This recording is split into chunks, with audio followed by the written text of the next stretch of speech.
Hello, folks, and welcome back to twitch.tv/games with Nick. If you're watching the VODs on YouTube, this part followed the previous part directly. So, we are on our way to get the true ending. We've just learned that Clover and her brother were part of this weird experiment, but then she kind of stopped talking because Ace walked in, and we just finished, I think, probably the last escape room of the game, period, because we've cleared everything else. So, that's where we're gonna pick it back up. They stepped out of the captain's quarters into another hallway. The hallway stretched out in front of Junpei for a bit before turning left like a great backward L. All right, let's go. Junpei rounded the corner and took off down the stairs straight away. He ran, and ran, and ran. At the end of the hallway was a door. That's the next door. He made straight for it. Wait, a piece of paper. He was nearly halfway to it when he noticed a piece of paper in the middle of the floor. Junpei skidded to a halt. This is... Dropped down to his hands and knees and quickly tore the paper off the floor. Map of the ship's interior for ADEC. What's wrong? We're gonna come out on the other side, aren't we? Yeah, we entered here. We did shit over here and over there, and then we went back here into these two rooms. And now we're gonna go back out on the staircase. I found a map for this floor. He showed Ace what he snatched from the wall. He looked at it long enough to determine what it was and nodded. I see. With that, he began running again past Junpei. Well, that was anticlimactic. I should keep this, though. Junpei shoved the map into his pocket and got up to follow Ace. But something stopped him. Hey, where's Clover? He turned around. Clover was nowhere to be seen. Damn it, what the hell is she up to? Junpei muttered angrily under his breath and took off back the way it come. As he stomped around the corner, he saw her. She was standing in front of the door to the captain's quarters, her hand on the doorknob. Clover! Huh? As Junpei watched she closed it gently and quietly. What the hell are you doing? Nothing. What do you mean, nothing? She totally not grabbed the zero bliss, that's for sure. Clover had unconsciously put her hand over the pockets of the jacket as if trying to hide something. What the hell is that? What? You've got something in your pocket. Oh, this? This is a note. A note? Yeah, I found it in the pocket of the guy with the captain's clothes. It said something about the darkness of the sinister hand or something. What the hell? Let me see it. No, not right. But Junpei wasn't going to get to see it. From the other end of the hall, he heard Ace's voice. Hey, Junpei, Clover! What are you two doing? Hurry up! He's getting mad. We're making out, man! Stop busting my balls, man! Clover shrugged. I'll show it to you later, all right? Come on, we gotta hurry. Before Junpei could protest, she was gone. Around the corner and up down the long stem of the L. A note? Note. I was curious, but there was something else that bothered him. From the look of that pocket, it doesn't particularly look like just a note. Jeez, what are you thinking? For crying out loud. Junpei did his best to convince himself that it would make sense later and ran off after Clover.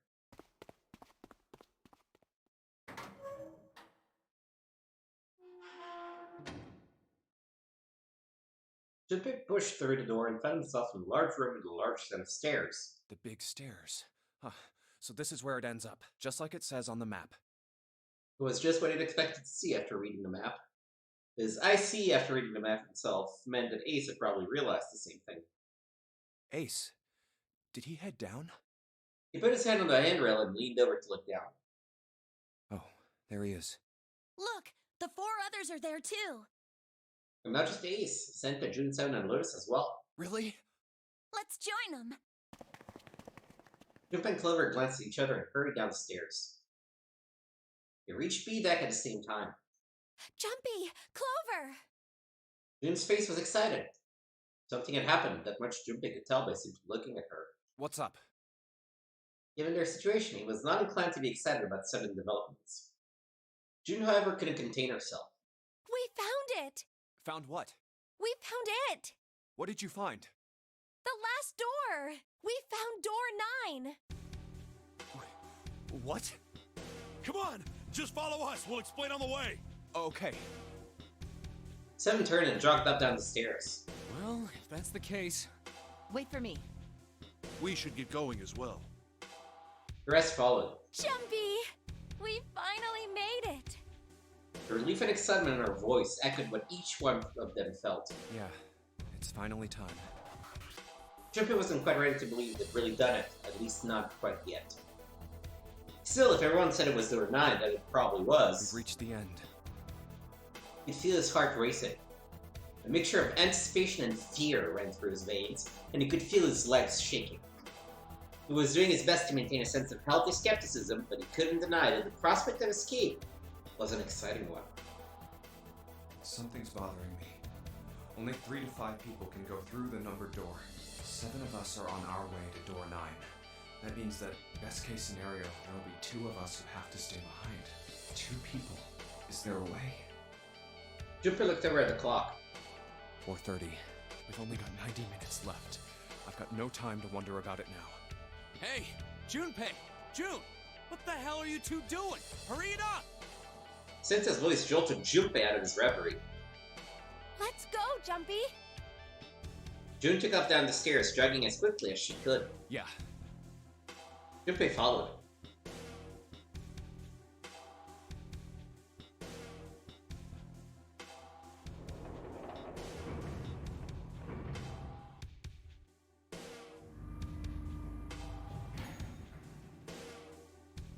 As a group, they piled onto the elevator and rode impatiently down to E-Deck. It looked familiar. There was a metal grate between the 2 elevators. 7 grabbed hold of it and began to talk. I know I told you I'd explain it earlier, but honestly, there ain't much to explain. After we split up from you guys, the 4 of us got into the elevator on the left, and that took us to the other side of the grate. After that, we headed down another hallway. It took us toward the bow, and eventually to the number 6 that you two found earlier. We opened it and kept going.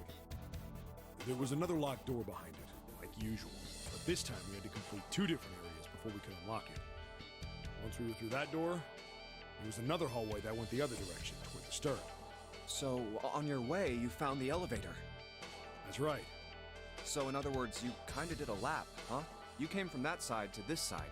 Yeah, With that settled, Junpei looked around. So, where's the number 9 door?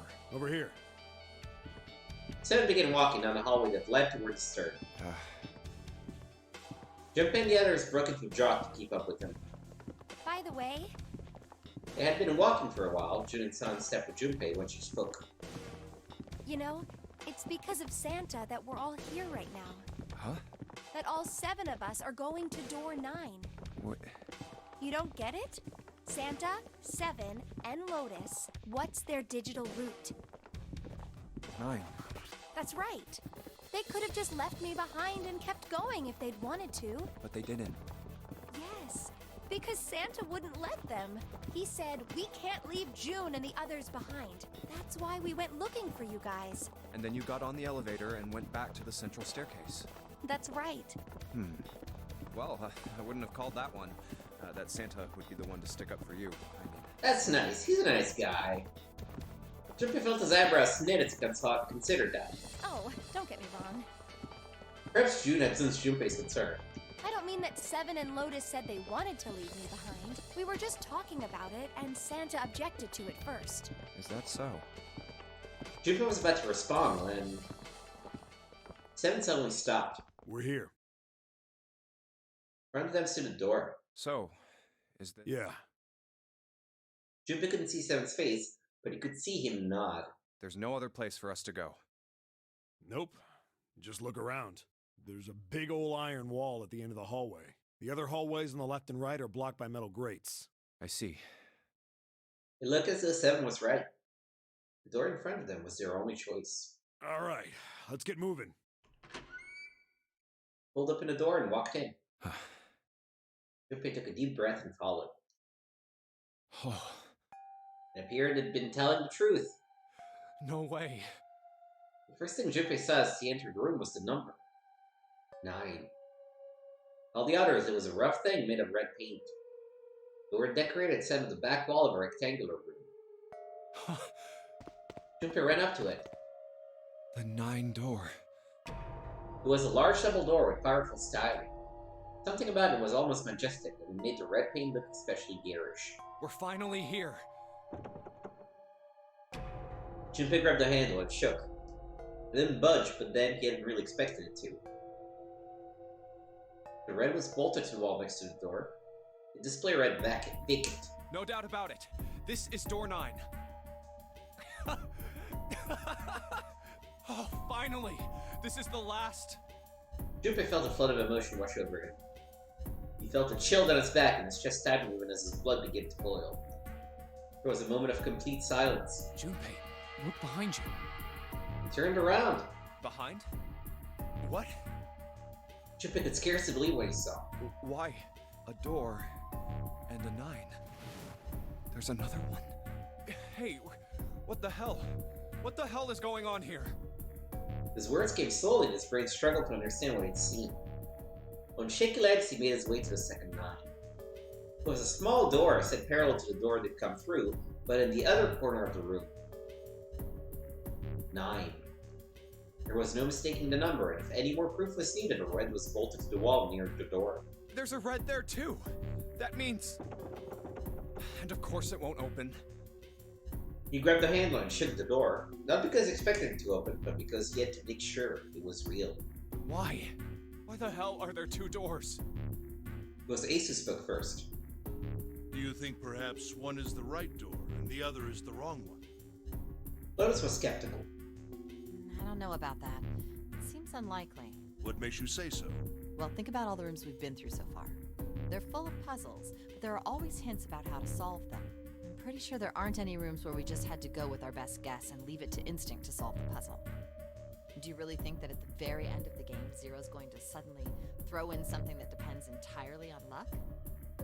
Then you're saying there's some sort of hint in this room. No, I don't think there's a hint anywhere in here.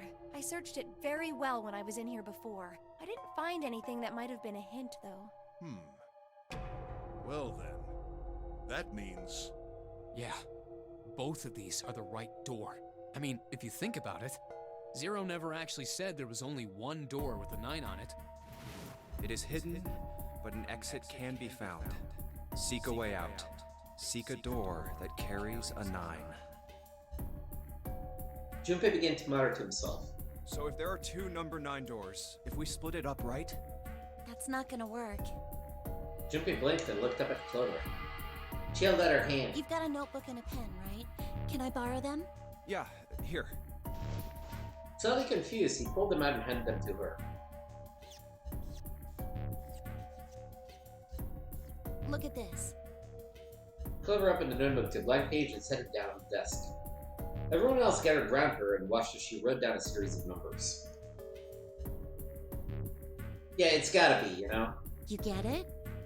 Because everyone totaled, added up to a digital root of 9. Which can be split into 2 digital roots of 9 itself. But one of them is missing the number 9 man who had the number 9 bracelet, and that's fine, that's not going to affect the digital root. But one of them is missing Snake. And without Snake, one of the digital roots is going to be 7. The numbers on the top are all the combinations with digital roots of 9. The numbers on the bottom are the people who don't fit. There's only 8 possibilities if we split up into 2 groups of 3 or 4 people.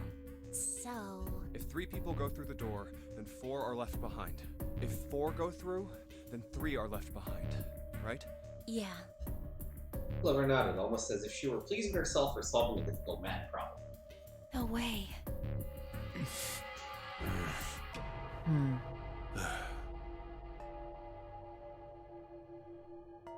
The room went very quiet.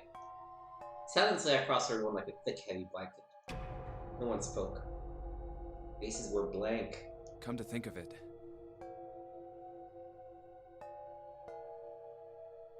Desperate for something else to look at, Junpei turned his eyes to the room around him. what is this room? The walls were covered with candles. The wavering flame made the shadows of Junpei and his companions look as though they were dancing. 2 rows of wooden pews filled most of the room. It looks like it's set up for some kind of ceremony. But what kind? Between them was a strip of rich red carpet. The carpet ran straight through the room, ending at a door that pointed to the stern of the boat. At the other end of the carpet, Is that an altar? there was a recessed space set in the wall between the 2 other doors. Sitting on a raised section of the altar was a coffin. A coffin. A coffin. A coffin? No, it couldn't possibly be.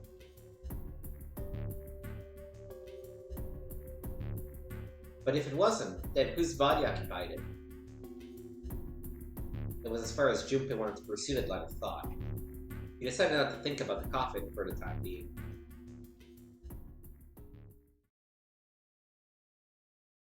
At the moment, Seven spoke. There was an edge of humor to his voice, but it was forced. Okay, I give up. I give up. I figured if we sat around here long enough, someone would volunteer. But I guess nobody's got the guts to do it. What are you talking about? Junpei didn't understand. He wasn't the only one. What, you guys didn't figure it out yet? I did. Wh- If we remove 7 from any of the groups, then the digital root of whoever remains is 9. Fine, fine, let me enlighten you. Clover was mostly right with her little explanation earlier, but she missed something. She wasn't really wrong, she just... screw it! Let me just write it out. 7 snatched up the notebook and began to write on it. Everyone else clustered around him, desperate for a look. If you're trying to leave with a group of 3 and a group of 4 and get everybody out, Clover's right. But there's another way. Only one combination, though. If you split us up into groups of 3, 3, and 1, you can make this combination. Wait, this means... Don't get me wrong here, I'm not trying to copy Ace or anything like that. Even if he hadn't been the hero back in the big hospital room, I'd still be saying the same thing. The same thing? Are you saying? Yeah, I am. I'll stay behind.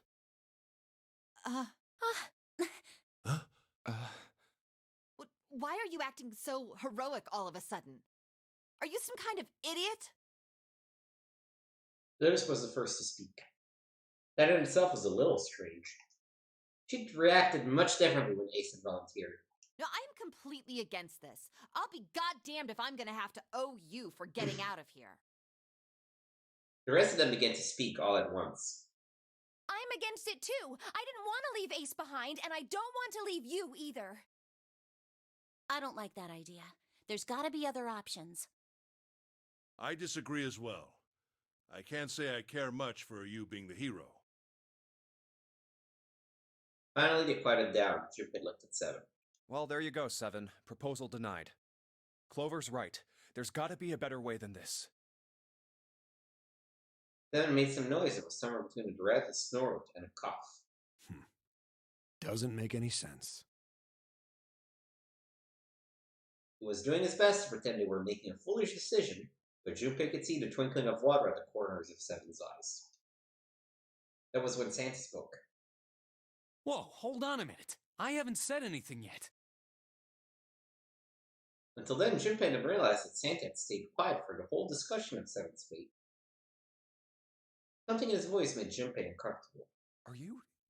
agreeing? You want to leave him here? Santa shook his head. Nah, I'm against it. I don't want to leave 7 here alone. Then I don't see how it matters. I said alone. Huh? I said I don't want to leave 7 alone. Yeah, I got that. There was a dull shine in Santa's eyes.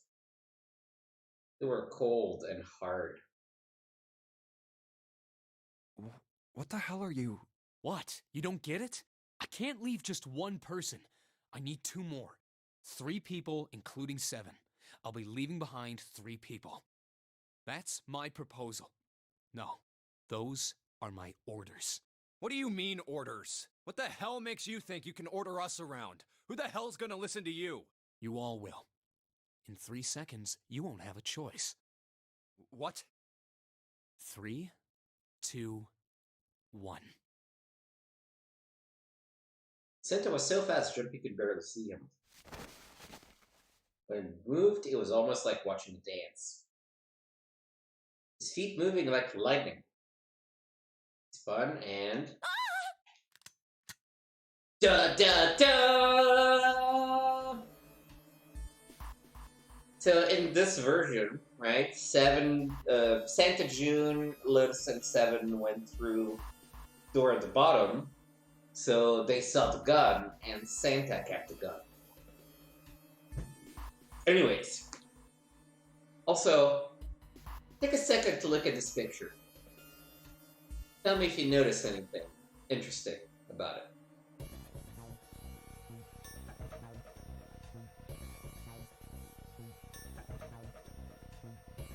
That's a very nice little touch that I've never noticed before. Alright, moving on. He had June. See? I told you. His lips curled into a cruel, mocking smile. Huh? What? A shudder traveled the length of Junpei's spine. His chest froze and he could feel his brain go stale in his lungs. Nothing made sense. Junpei felt as though his head were about to explode. Santa sudden change in attitude, saying that he needed 2 more. The gun in his right hand, a revolver. Santa grabbed June from behind and pressed what Junpei's chicken brain identified as a revolver roughly against her temple. Why? What the hell is that? Where on earth had Santa possibly found a gun? Junpei's question roared in his mind, but his mouth refused to ask them. Seven spoke almost as though he had sensed Junpei's confusion. The gun's from the other room. What room? One of the rooms behind door 6. I should have known he was gonna do this. I should have taken the gun. Well, it's too late now. Damn it. A mixture of fear and frustration twisted Seven's face, and he glared at Santa. Santa, for his part, didn't so much as flinch. The corner of his lip twitched into a slightly wider smile. Then the smile faded and he began to move. He walked backward, dragging June with him. Before long, his back was resting against the door. On the wall next to him was the red. He put his hand on the scanner panel quickly, then forced June to do the same. Now, time for you to start following my orders. Ace, Lotus, congratulations! I've chosen you to come with me. Put your hands in the red. That was what Santa meant when he said he needed 2 more. Hey, you deaf? I gave you an order. Santa's eyes narrowed to slits. He glared at Ace and Lotus. They stayed frozen, like deer caught in the headlights of an oncoming car. Right, fine. I didn't want to waste any bullets, but you guys just don't get it. No sooner were the words out of Santa's mouth than his hand twitched. The gun roared.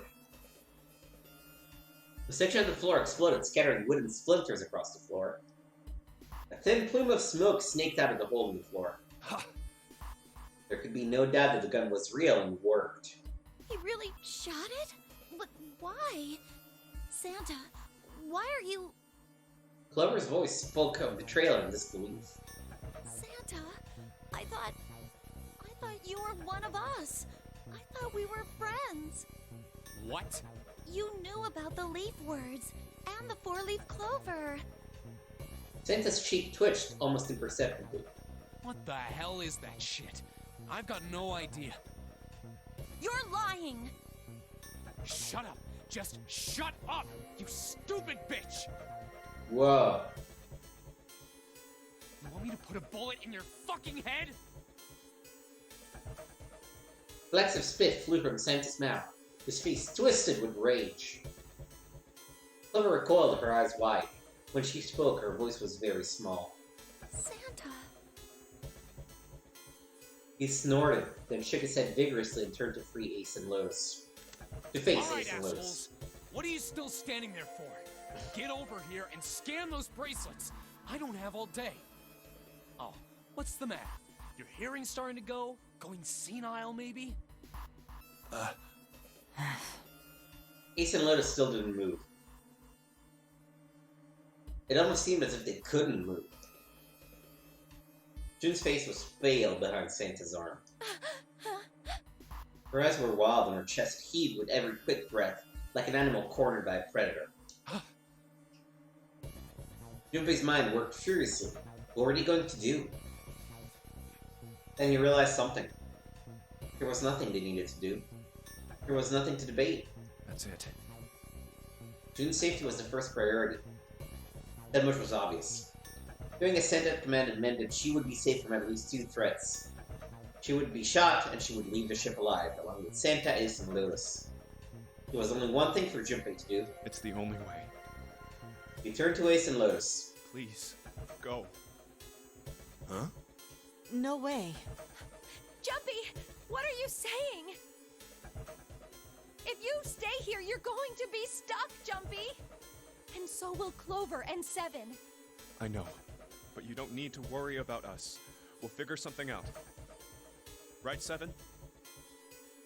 Right. You just leave it to us. It's gonna piss me off to do what Santa says, but... Don't worry about me either.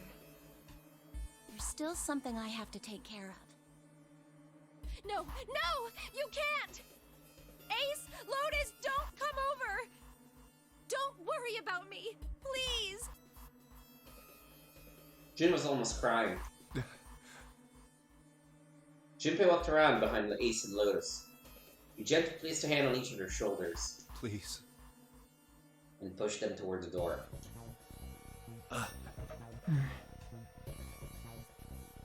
They almost stumbled and righted themselves and took another step. And another. They turned around and Junpei nodded. Go. Oh, all right. Fine. Ace and Lotus turned around again and walked slowly toward the door where Santa was waiting for them. After what seemed like an eternity, they stopped in front of the door marked 9. Santa smiled. All right, now let's get those hands on the scanner panel. What's the holdup? What? You think I'm fucking around here? I don't give a shit about this girl. The red doesn't need a person, you know? All I need is the bracelet. You get it? Good. Now put your fucking hands on the scanner. I'm not gonna say it again. He shoved the revolver harder against June's head and she winced. Fine. Ace sighed, defeated, and placed his hand on the scanner panel. Lotus went next. Lotus glared at Santa and slammed her hand onto the scanner panel. The 4th asterisk went calm. Good job. Now, Lotus, pull that lever. As soon as the door opens, you get your ass in there. Try anything stupid, and you know what happens, right? Damn it. Junpei could almost hear Lotus's teeth grind.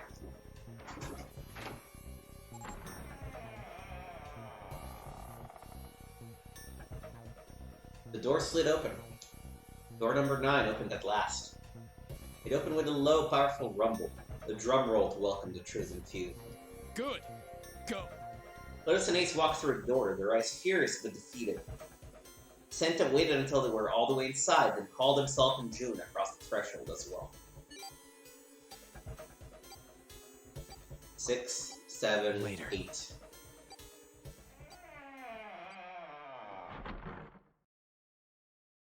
After exactly 9 seconds, the door swung shut.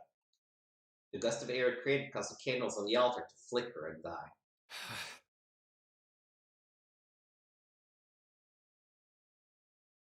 The room fell silent. Junpei, Clover, and Seven had been left behind. Clover looked down at her hand and traced her finger the faint blue veins that crisscrossed them. Seven shoved his arm into the front of his overalls and scratched his stomach. No one spoke. Silence made the air feel thick and oppressive. Desperate for something, anything to occupy his mind, Junpei walked to the larger of the 2 9 doors. He stood in front of it and looked at the red. Red engaged. He moved to a smaller door.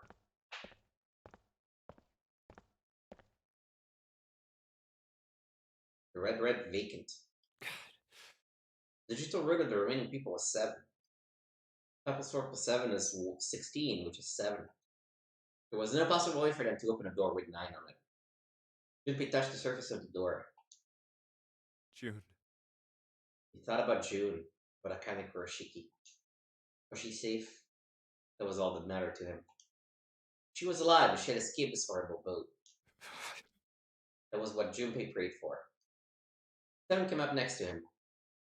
Pulled off his hat, scratched his head, and sighed. So, what do you want to do, Junpei? What do you mean, what do I want to do? What can we do? 7 opened his mouth to respond when a noise echoed through the room. Someone was pounding on something vigorously. It wasn't mechanical. It was certainly human. Junpei and 7 looked at one another. What the hell is that? Shh, quiet! Clover motioned to 7 to be quiet. She put one finger to her lips and closed her eyes in concentration.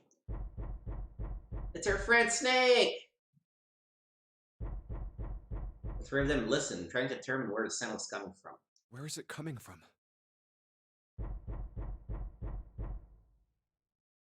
Could it be? Hey, I think it's coming from this coffin. You're right! Let's open it. But how? What are those muscles for? For show? You're telling me to force it open? Just shut up and try! Junpei and 7 grabbed hold of the coffin. They tried to get a good grip with what little purchase they could find and pulled with all their strength.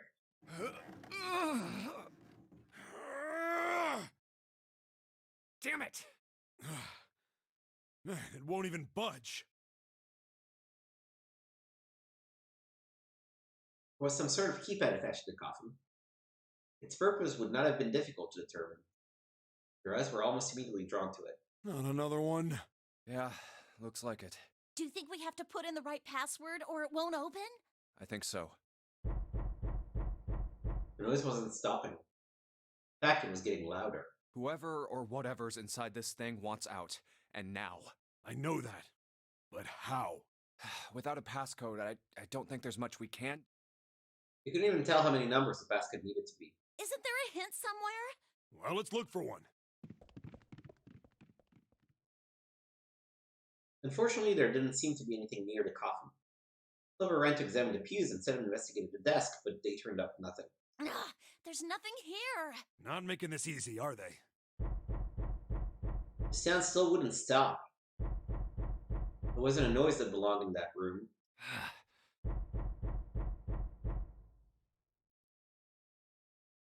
What's the passcode? What am I supposed to do? How can we figure it out? I need some...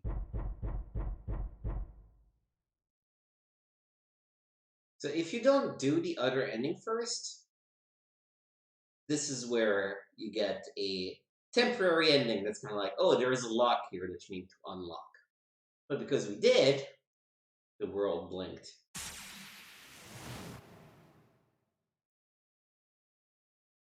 Suddenly there was a voice inside of Junpei's head. Truth had gone, truth had gone, and truth had gone. Ah, now truth is asleep in the darkness of the sinister hand. Wait, what? What the hell was that? That voice? Junpei was utterly and completely baffled. Huh? What? What's up? 7 and Clover ran to him, but Junpei didn't know what to tell them. Huh? Told them he'd heard a voice that laughed, or worse, that he was going insane. So all he said was, Oh, nothing. Cleared his throat a little too loud and looked pointedly down his bracelet. A pair of small buttons. Junpei pressed the buttons. Left, right, left, right, left, right.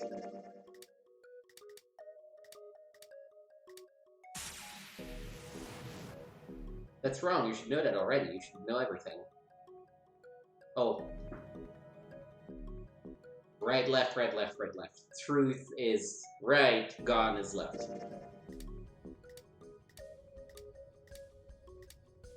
That was it. 1, 4, 3, 8, 3, 4, 2, 1. 8 numbers blinked on and off on the bracelet display. Junpei checked one last time. 1, 4, 3, 8, 3, 4, 2, 1. 1, 4, 3, 8, 3, 4, 2, 1. Huh? Huh? Hey, what the hell were those numbers? Oh my gosh, are those? Junpei didn't answer. He simply walked straight to the coffin. He knelt down in front of the keypad, running over the numbers in his head so he wouldn't forget. 1, 4, 3, 8, 3, 4, 2, 1. 1, 4, 3. With trembling fingers, he punched them in.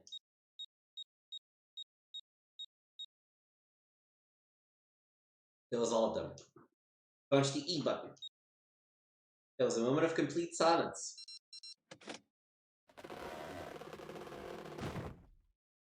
Then there was the sound of the coffin lid unlatching. Someone sat up on it. No way! What? Why are you...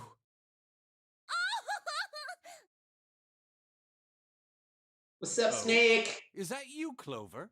I apologize for worrying you. Snake! You? Why? Junpei? And Seven? Is that you? Is everyone else there as well? Just like Rip Van Winkle. Still, it was very much like Snake to simply cut the heart of the matter and ask. Oh. Jeez. Junpei and Seven shared a wry smile. Clover's eyes were filled with tears. You're back! Oh, sorry. With a cry of joy, she leapt into Snake's arms. Gently now. My body's still a little weak. Oh, you're back! Clover looked like nothing so much as a lost child who had finally found her home. She cried and cried and cried. Her eyes were red and her nose was running. She hiccuped and gasped as if she were about to begin hyperventilating.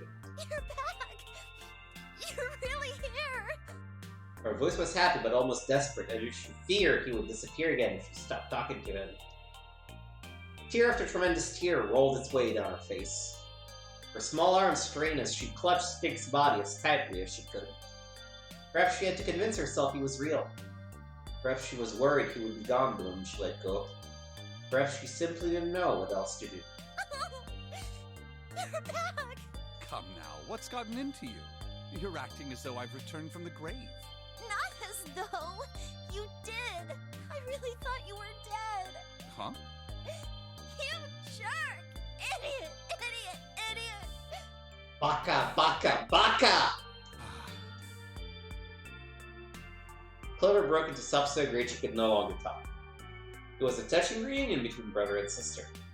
Even though Junpei knew what they had little time and every minute they waited was a minute they wasted, it would feel cruel to pull them apart. Junpei and Seven sat down on one of the pews waiting for Clover to calm down before explaining to Snake what had transpired.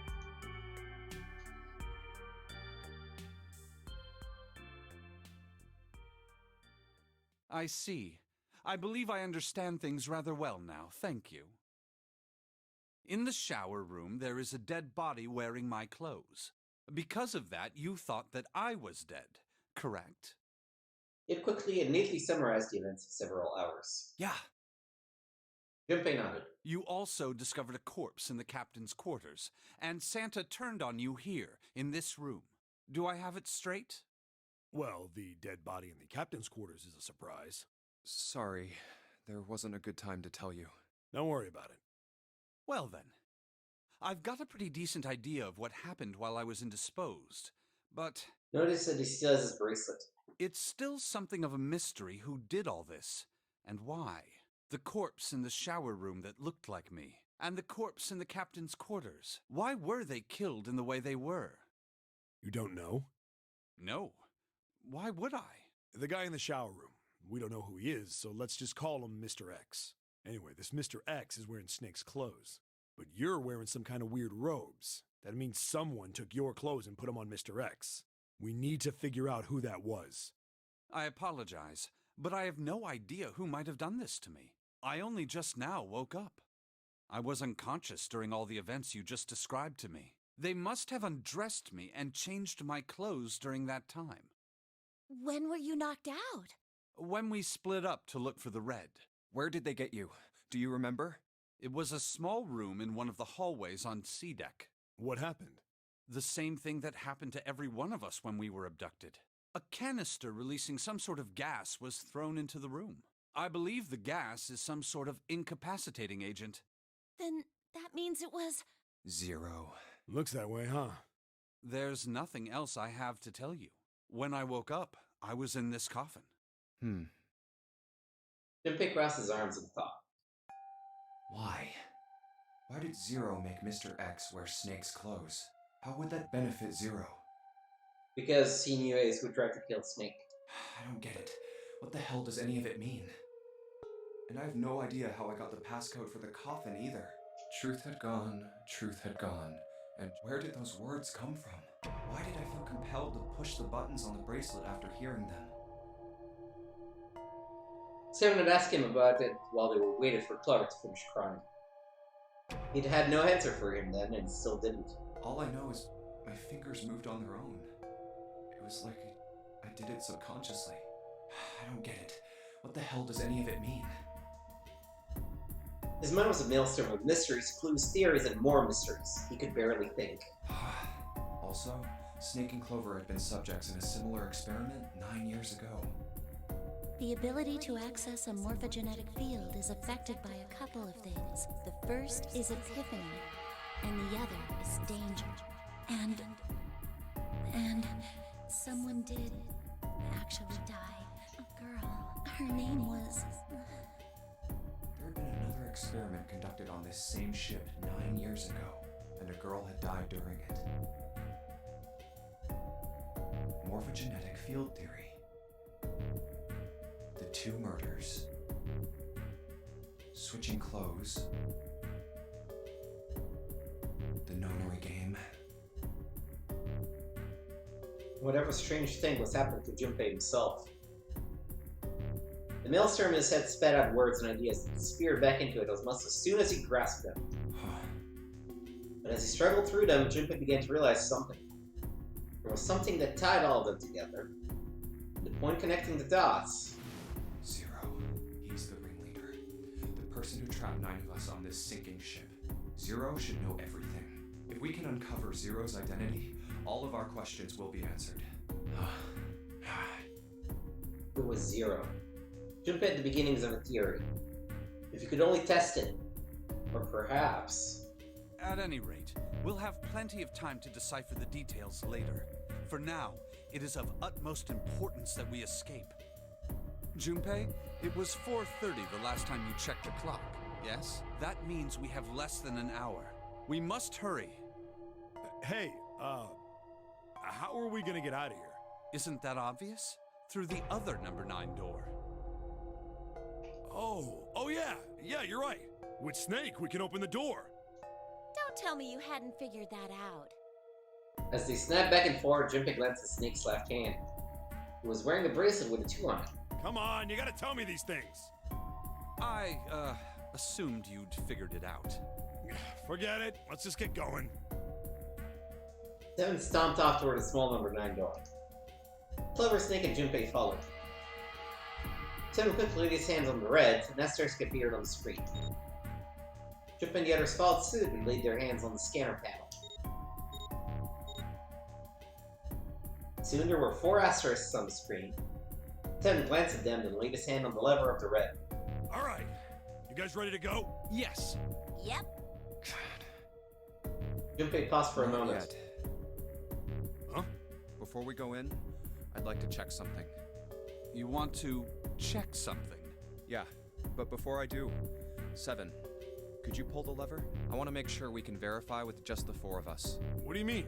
We don't need... Just do it, alright? But if the door opens, don't go in yet, okay? Please, this is really important. I really need to check this, okay? Work with me here.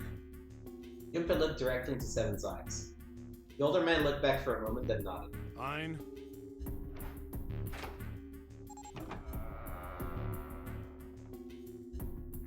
Seven pulled down on the lever and door 9 creaked open. Then they waited. 6, 7, 8.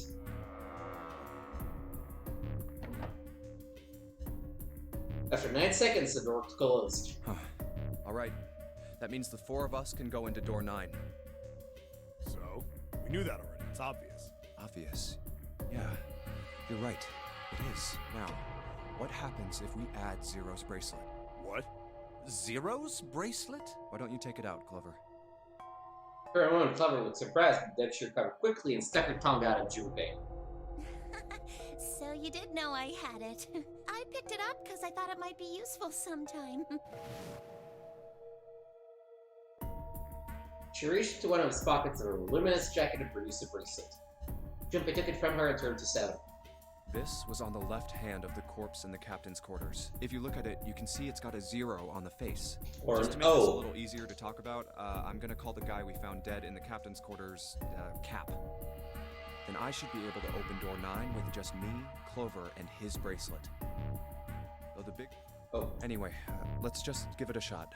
Clover, give me your hand. Okay.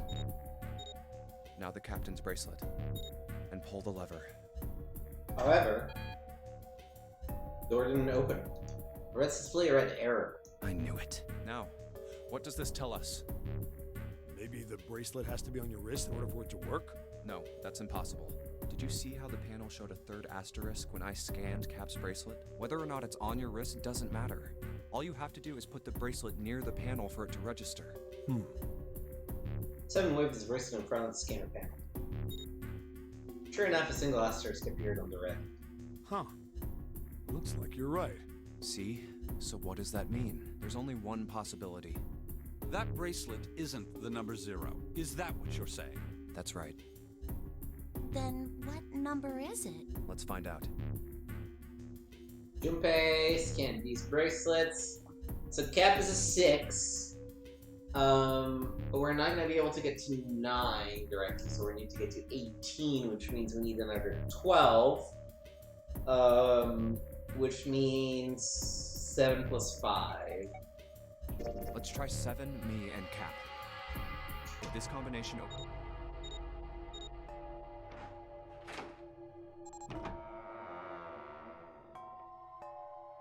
Hey, it opened! The door opened! What? Why? What does that mean?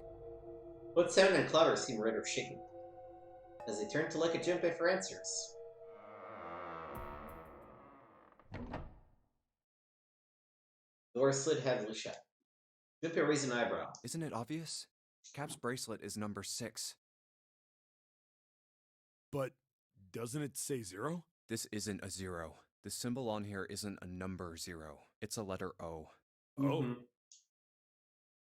Whoa, wait a minute. I don't get it. I mean, we figured out that Cap's bracelet is 6, right? Yeah. Does that mean there are 2 people with 6s? Before Junpei could answer, Snake spoke up. There is most likely only one person with a 6. But I don't get it. What about June? Well, this is only an educated guess, but I think June's number was never 6 to begin with. Her bracelet was flipped. Dun dun dun! In other words, June's real number is 9. That seems the most likely. Then all this numbered door stuff was just a load of crap?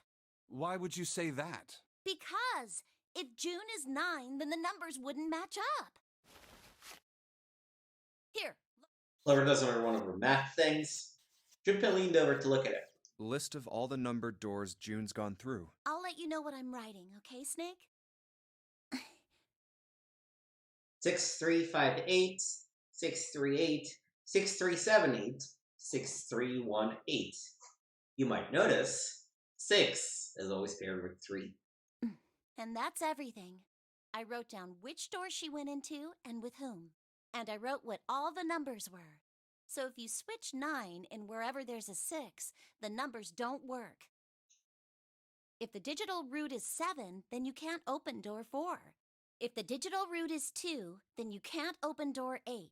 Clover, do you notice anything interesting on that list? What do you mean? You're talking about 3, right? 3? Santa's always in the room with her. That's what you're saying, isn't it? Technically, Lotus is also always in the room with her. Technically. Yes, that's right. What about it? That's quite simple, really. You told me that the first time you came to this room, Santa was the first to refuse to leave June behind. Now, doesn't that beg the question why? Why would Santa do such a thing? The answer is easy. Because Santa can't open door 9 with only 7 in Lotus. Of course, there's only one reason for that. His number isn't actually 3. Santa's real number, 7? Would you be so kind as to modify my sister's equations? Yeah, sure. Someone took the pen from a confused Clover and began to adjust her calculations. This is what you were getting at, right, Snake? Hmm. He read out the changes it made. When he finished, he looked at Snake. Snake smiled. Thank you. That is exactly right, 7. Santa's true number wasn't 3. It was 0. Dun dun dun! No way. Santa is 0? And June was 9, not 6. Conversely, Santa was 0, not 3. Plus 3 and minus 3, they cancel one another out. Nothing appears out of order. Santa was still playing by the rules of the notary game this whole time. Precisely. So you're saying Santa planned this whole thing? I'm not sure if he acted alone or not, but I think it is safe to conclude that he is 0, if my hypothesis is correct. Clara bit her lip. She seemed to be having some difficulty believing her brother's explanation. Junpei. Junpei remained silent and thought. Snake's hypothesis. Something doesn't seem right. June's bracelet being flipped. Even if that were possible, that would mean there are 2 number 9 bracelets. And if that's the case... All right, that's enough talking. Let's go. It's high time we went through that door.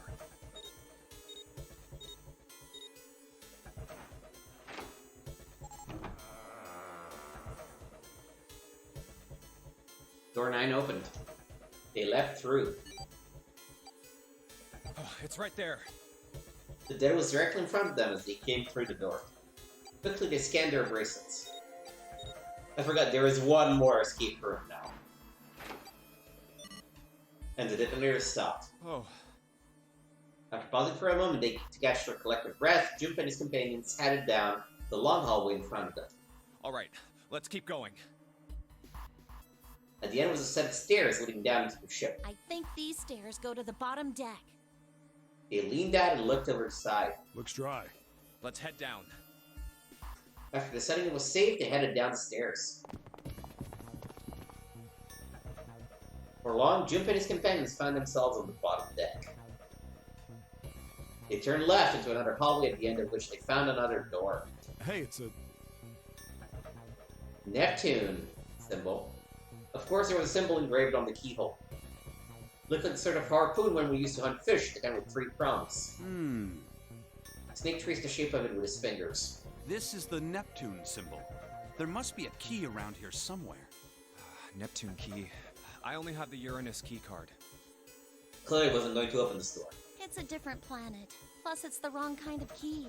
Let's turn around and go back for now. Yeah. After examining the door for a few more minutes, they gave up and headed back the way they'd come. Hey, another door. With a little more searching, they found a metal door. And a card reader this time. The symbol was engraved onto the card reader. It's the Uranus symbol. This is the place. He muttered to himself and slid the card through the reader. He beeped once and the light on it turned green. With a heavy metal groan, the door creaked open.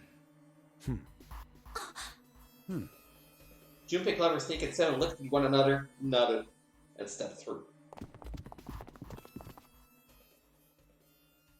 The room they found themselves in was full of books. Wow! It's totally full of books! There's so many. I don't know where to look. It looked remarkably like a library. Not the sort of library where large numbers of people came to read books, more the sort of library that was simply a place to store books.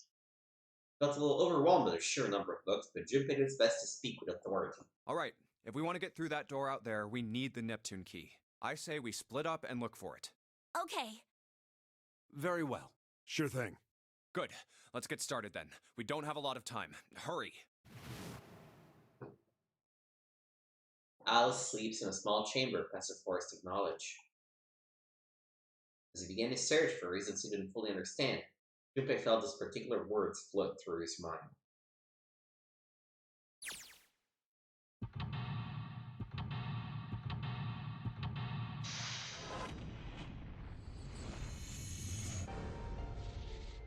Seek a way out.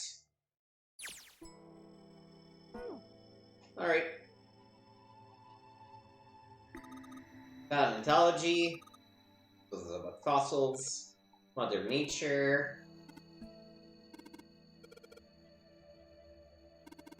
Pure evolution. Darwin and other stuff. Transition of extinct species. Introduction to geology. Theories in a Cambrian expansion. Oh, explosion. Creatures of sad seas. Micrographia.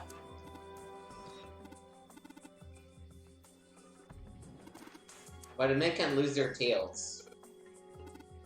Probably about evolution. Mind swap.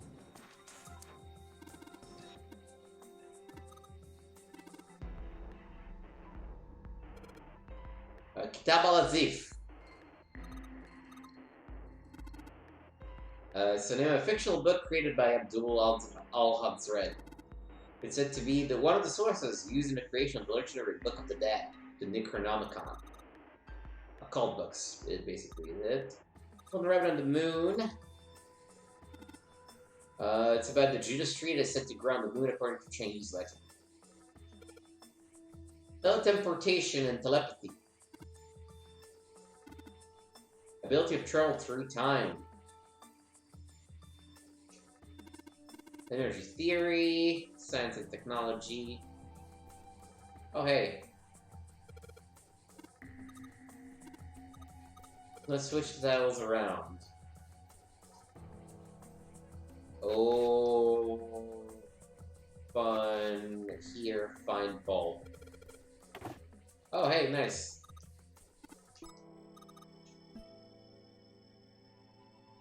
Okay, let's grab the bulb.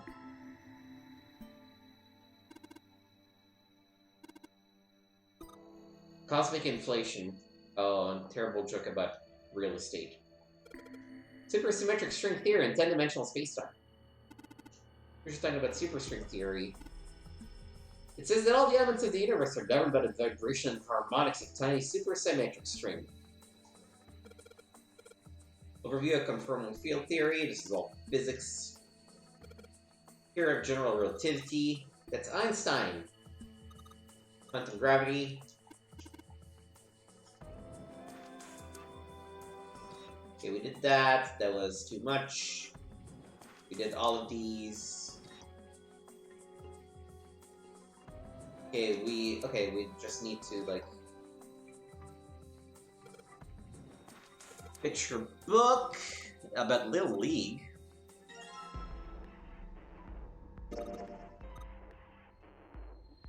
Open it, it says head. Okay. Function of the human brain, about the nervous system. Principles of monkey behavior. Correlation of muscle bone density and bone strength. Section. Human equilibrium theory, human anatomy. Ancient gladiators. Recreation of lost human function. You think they're talking about it like when you lose part of your body and you can grow it back? I don't think so. We were thinking about reconstructing abilities that humankind once possessed. Maybe cultivating a sixth sense. The section Atlas. Alright. What about up top? No, there's just one thing to look at it here. Cultural heritage of Rome. Permian creatures. Prehistoric stuff. Hellenism, it's Greek and Oriental mix. Greek mythology. History of the Western world. Oriental history, Chinese history, and Oriental history are not the same. Medieval period, Buddhism. Another picture book, Cowboys and Indians, which is really a pop-up book that says... Kill? Jeez. Alright, I think we've been to all of these. So let's go down. How do I go down? Or the stairs? Here. So many books. Algebraic number theory. Yeah! Analytical number theory, geometry. Pythagorean theorem. Weird book. Indian mathematics. That's fun. Lots of cool stuff from Indian mathematics. Goldbach's conjecture on primes. People scared of math. Riemann hypothesis.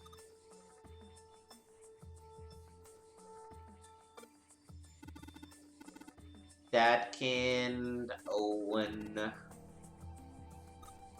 Sheldrake, Leibniz.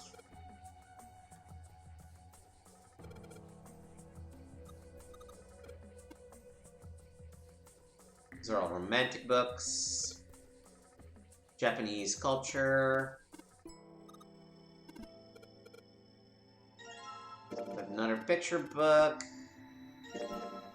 that says Stay 5.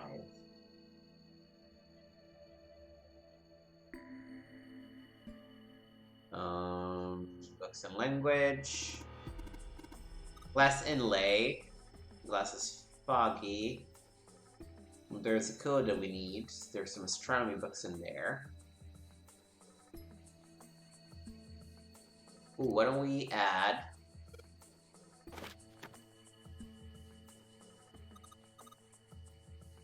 pop-up books and put a powerful light bulb.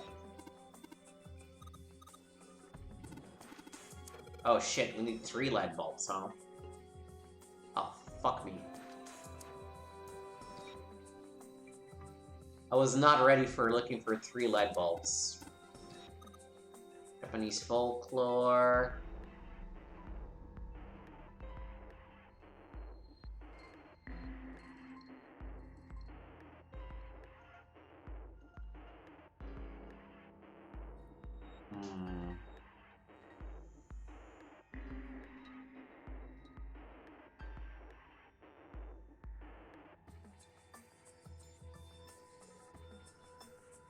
Oh wait, is there a table? Is there a table in front of it?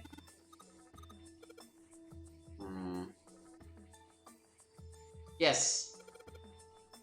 Note on the table. Lights to the books. Okay. Well, that doesn't help me.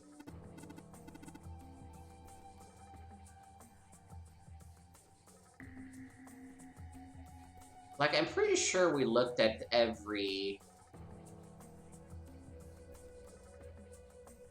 spot that we could. Found a light bulb.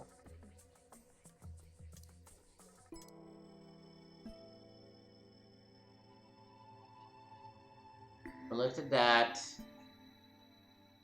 We looked at these. This is still mind swap. Foundations of DNA. Simple design techniques. This is all robotics, computer science. Oh! Okay, so that's 2.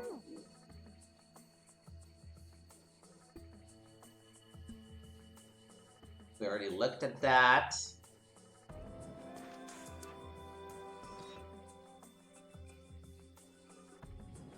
So maybe let's try going down and looking at all the libraries that are down. All the bookshelves. Math, math, math, math, math. These are the Japanese books. Folklore and myth. Languages. Nope. Ah. Fuck me, man.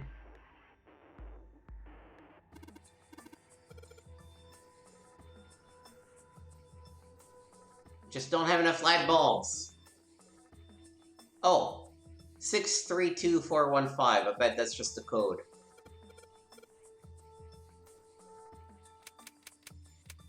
Six, 3, 2, 4, 1, 5. Yeah! Gotcha! Alright. Opening this, getting the last bulb. Replacing all the light bulbs. Shielddrake 5. Shielddrake 5. Oh, I guess I needed to.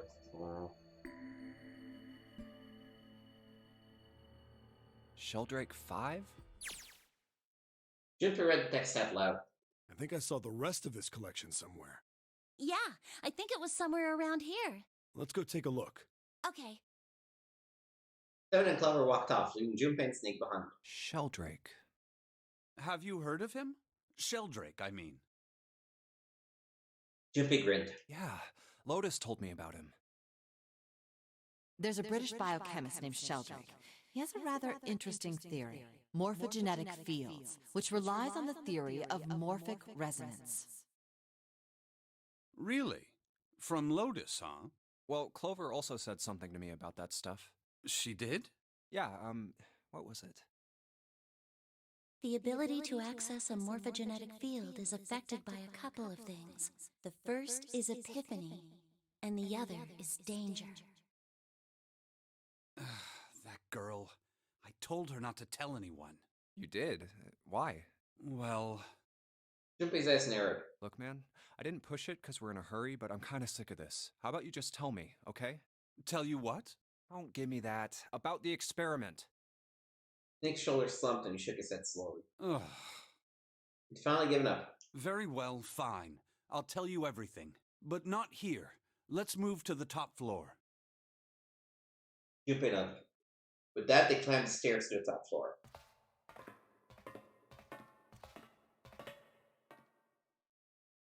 Snake was stunned for a moment after they arrived and finally crossed his arms and spoke. I suppose I might as well start by telling you why I kept quiet, and why I made sure Clover did as well. To be honest, the explanation is quite simple. Zero told me not to. I had little choice. He didn't walk up and tell me, of course. He gave me a message engraved on a card. Snake reached into his sleeve and pulled out a small, stiff piece of paper. That's a Braille card. It looks just like the one you showed us earlier. So you had 2 cards? No, only one. Huh? What do you mean? I thought that card just had some rules for the nonary game on it. I mean, he just chose not to say some things, Junpei. Come on. Yes, it did. And those were the rules I read you. However, they were not the only thing on the card. There was something I didn't read. Well, perhaps I should say, there was something I couldn't read. And that was? Tell no one of the events that took place 9 years ago. Tell, and I activate your sister's detonator. It's a threat on our lives. Oh. Well, Snake nodded. Well, what about Clover? Did she get a message from Zero too? I don't believe she did. But doesn't it strike you as strange that Zero would shut my mouth, but not hers? Yeah. To be on the safe side, however, I told her it was best not to tell anyone. Still, apparently she told you. That girl. What's wrong with her telling me? I figured some stuff out with the things she told me. I mean, it looks like the whole activate her detonator thing was just a bluff. She's prancing around downstairs happy as a clam now that you're back. Snake glanced down at Clover and Seven, examining one of the blood trails. That's very true. I've decided I can trust you. I've decided to tell you the truth. The chance that Santa is 0 is very high. I feel I can assume Santa doesn't have the time to observe us at the moment. And at any rate, even if he were, I very much doubt he would kill us. Why?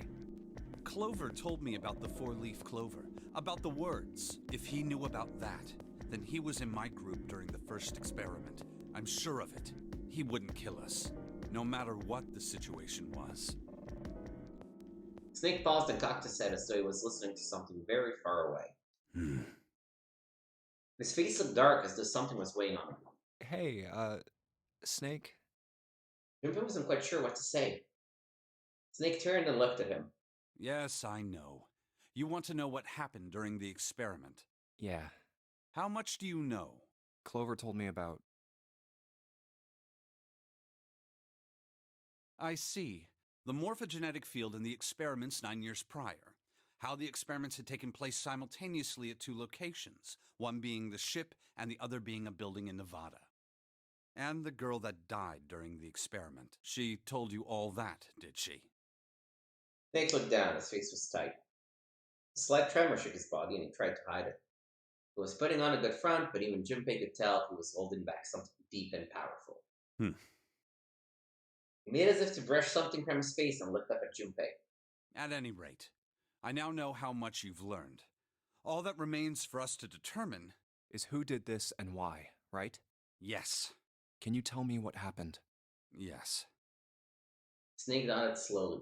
The people who organized the initial experiment were from a company called Cradle Pharmaceuticals. There were 4 of them running the show. Gentaro Hongo, Nagisa Nijisaki, Teruaki Kubota, Kagechika Musashido. Hongo was the CEO of Cradle Pharmaceuticals. It's Ace. Nijisaki was his right-hand man and did the lion's share of the planning. That's the guy that died with Snake's clothes. You can recognize the picture. Kubota led the company's research and development division. That's the 9th man. Musashido was their majority stockholder. That's Cap. It was these 4 people who planned the initial experiment. Let me simplify it for you. Hongo designed it, and Nijisaki put it all together. Kubota developed the technology required, and Musashido provided the cash. So it's Hongo, Nijisaki, Kubota, Musashido... Junpei couldn't shake the sense that he had heard those 4 names somewhere before. Of course, more than 4 people were required to conduct an experiment of this scale. To that end, they organized a top-secret team to assist them with their research. All in all, they gathered 10 people or so. Those 10 completed their team, and they were able to begin the project. They named it the Nonori Project. The purpose of the experiment was to research the prospect of controlling a human mind through sheer will. The vessel, I suppose you could say, for this control was the morphogenetic field. Why did the glycerin suddenly begin to crystallize? Why did the crystal structure of EDT undergo a sudden change? Why did the rats improve their puzzle-solving skills with each generation? Experiments with humans produced the same results. The more people who knew the answer to a question, the more there were who could answer correctly without having seen the problem before. Why is that? How could it happen?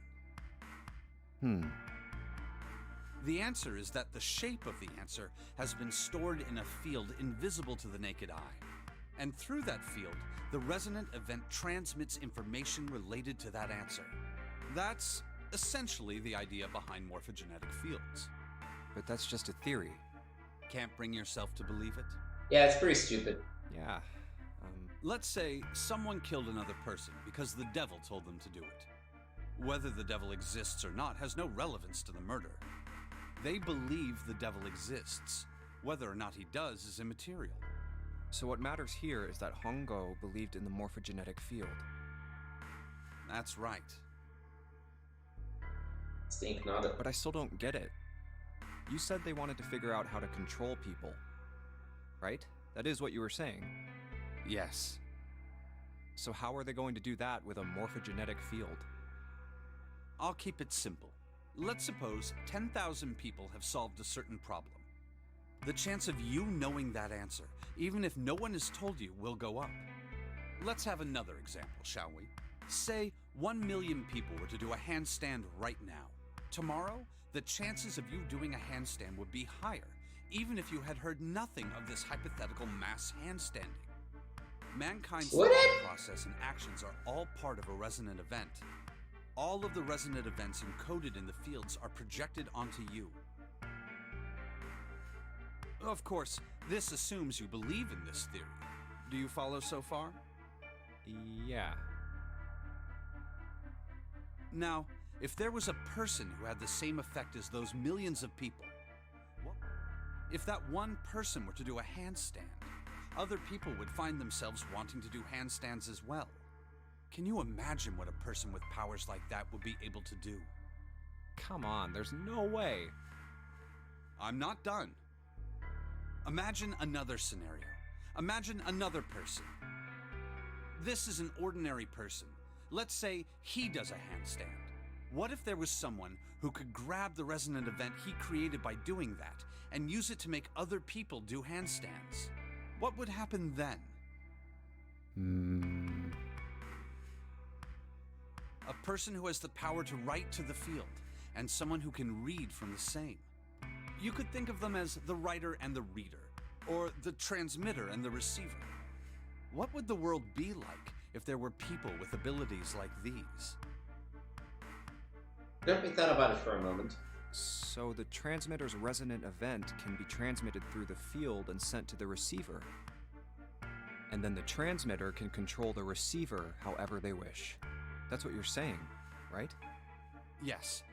Close enough, at least. Come on, that's just crazy. Well, if you want to prove that, then you'll have to test it first. At least, that was how they thought. That was why they decided to do their experiment.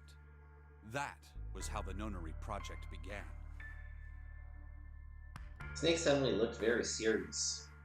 By the way, Junpei, have you ever heard of the Gansfeld experiment? Jumpy cleared his throat and tried to act calm. Yeah, that was an experiment in telepathy, right? You place a pair of subjects in separate rooms. Then you show one a picture and ask the other what they see. Interesting. I'm impressed. So, why did you bring up the Gansfeld experiment? It was used to screen subjects for the Nonary project. The hospital in a remote town was affiliated with Cradle Pharmaceuticals. Hongo used it to conduct experiments on visiting children in secret. Some of them, he found, had potential. He began to gather children that showed promise. Children that seemed as though they might be able to access the field. Of course, none of them volunteered. They were kidnapped. Of course. His face barely moved as he spoke. There were 9 pairs of siblings taken, for 18 children total. For reasons that were not fully understood at the time, each pair had 1 transmitter and 1 receiver. They were split perfectly. As such, the 18 children were split into 2 groups of 9. The children who were put into Group Q were the ones who excelled at transmitting. They were transferred to the mock experiment building known as Building Q in the Nevada desert. The children who excelled at receiving were put in Group A. Group A was then placed on the former hospital ship Gigantic. From the experiments he had conducted so far, Hongo had learned the following. There are 2 things that can increase one's resonance with the fields. The first is epiphany. The other is danger. Have you ever been faced with an especially difficult problem and thought about it very long and very hard until finally an answer suddenly appeared in your mind? Yep. It may seem obvious to say so, but that is what is meant by epiphany. The information obtained through that epiphany can be easily transmitted through the fields, where it can be easily interpreted. Adding danger to that equation allows for even easier field access. That's where Hongo came in. They set up a number of puzzles across the Gigantic. The participants had to solve each one before they could move to the next room. Of course, he hadn't forgotten to include danger. He had detonated a bomb on the hull of the Gigantic. The children in Group A were forced to play the nonary game as the ship sunk. So that was literally the Gigantic, is what you're saying. By forcing the children into a life or death situation, Hongo hoped to increase the likelihood of their tapping into the fields. The children from Group Q, on the other hand, were confined to the mock experiment building, Building Q. Building Q duplicated the interior and puzzles of the Gigantic exactly. Every detail was exactly the same. Hongo explained the situation to the children in Group Q. Solve the puzzles you find throughout the rooms. When you have the answers, transmit that information to the children in Group A. If you succeed, they will be able to solve the puzzles and escape. But if you fail, then the Gigantic will sink, and your brothers and sisters will drown. Those were his orders.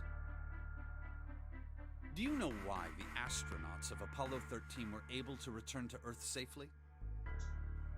It was because NASA had access to a replica of the Apollo 13 capsule. All of the equipment, the instruments, everything. All of it identical. Everything was just like the real Apollo 13. NASA was able to replicate the situation the astronauts found themselves in. By putting themselves in the same situation, they attempted to solve the problems the astronauts were dealing with. Once they found solutions, they reported their findings to the men aboard the actual capsule. That was how they were able to return safely. It was the same with the Gigantic in Building Q. The children from Group Q had to use the power of Epiphany to solve the puzzles they found and transmit what they learned through the fields. The children in Group A, however, they had to access the fields to learn how they might advance to the next stage. That is the simplest explanation I can manage. Snake sounded defeated. His half-hearted attempt at derision served only to show how much the story had affected him. Huh. Just as Junpei was about to speak... Hey, Junpei, Snake! How much longer are you two gonna sit around on those bony asses? Get down here already!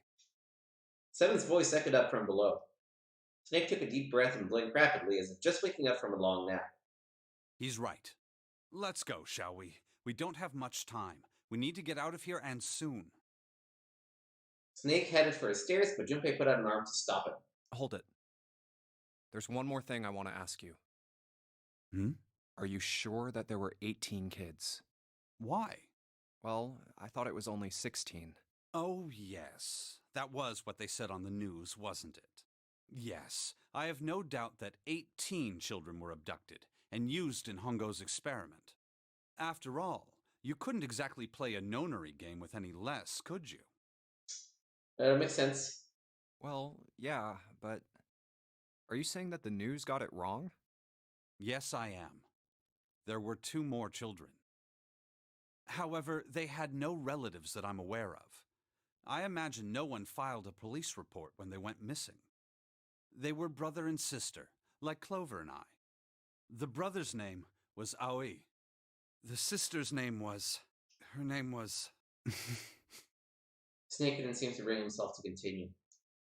He looked as if he was about to say... What he was about to say brought him great pain. Her name was Akane. That was the girl who... died. Wait a minute! Junpei felt as if he had been punched in the stomach. His vision went blurry and his head felt light. Akane Kurashiki died 9 years ago? Okay, chill, bro. Nobody said it was Akane Kurashiki. He just said Akane. That's it. Then, who is June? No.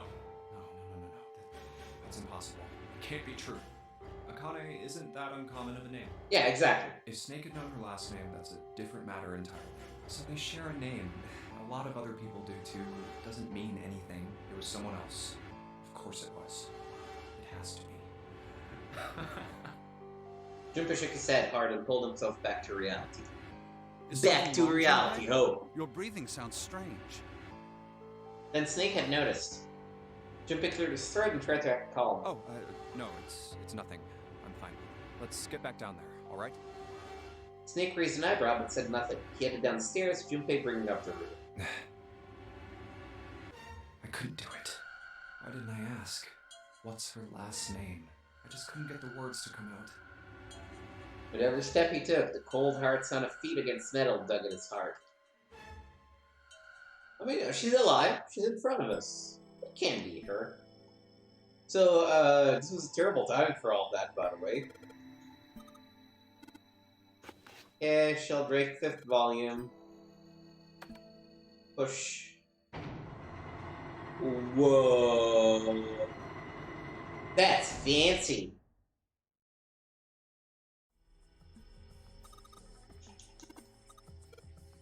Let's go check it out. Check it out.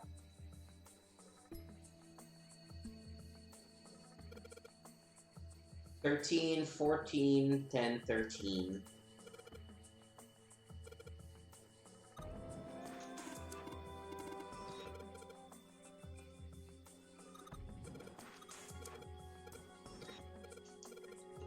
Alright, 13. A, B, C, D, E, F, G, H, I, J. K, L, M. M, N, J, M. That doesn't sound right. So let's try and think of it in terms of bases. 13 would be 9 plus 4, so it's D. 13, 14, 10, yeah, it's dead.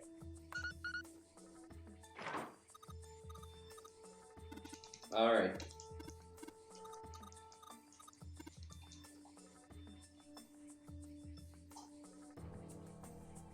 Oh.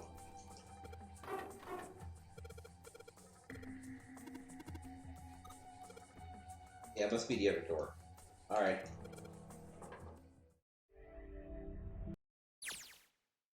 The door opened, and Junpei and the others leapt through it. Alright, this is the next... Just as Seven was about to finish his sentence, their attention was drawn to the clang of metal on metal ringing out behind them. Ugh, the door! They spun around. The door that had just come through it slammed shut. Did that just close on its own? Don't tell me we can't go back. I don't know. Let's see. Junpei grabbed hold of it with both hands and pulled with all his strength. Damn it. It looks like it locks automatically. Is there any other way out? Well, there's another door over on the right. There's a card reader next to it. It's got a red light on it, though, so I'm pretty sure it's locked, too. But there is a card reader, right? Yeah. Then perhaps if we find a key card, we could open the door and leave? Well, yeah, that might work, but... More puzzles! Hey, are you saying we're gonna have to search through this room for one little card? Oh, man. They took a second look at the room they found themselves in. This is Zira's lab. It was filled with piles upon piles of all manner of things. The only word that could describe it was chaotic. It was like a tornado passed through, followed by a giant who had picked up and shaken the entire room a few times. Looks that way. Junpei's heart fell. No way! For real? Clover and Seven looked as though they were about to cry. Well, we can sit down and wait to die, if that's what you prefer. I rather doubt that, however. So it would be wise to start looking. We haven't much time. Let's find that key card. Oh, and the Neptune key as well. We won't be able to get through the hallway without it. All right then, let's begin. Okay, this is the actual last escape room.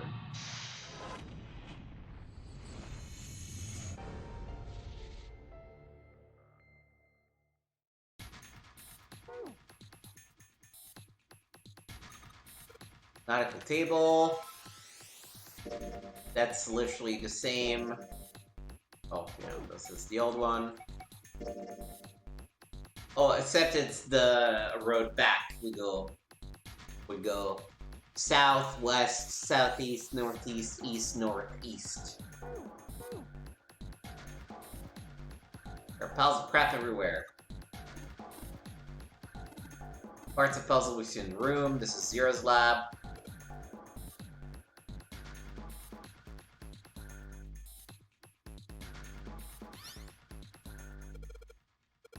Oh, this is a magic square.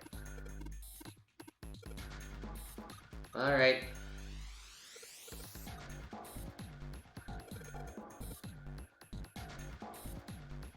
Okay, so, yep. Oh, and we need to light on, light off kind of thing.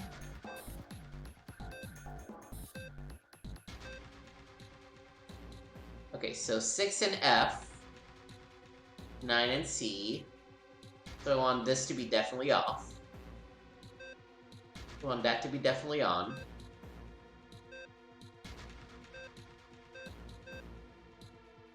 Okay.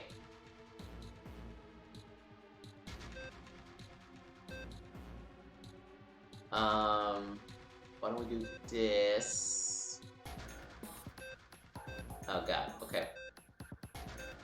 What do we want? Okay, we need that to be off.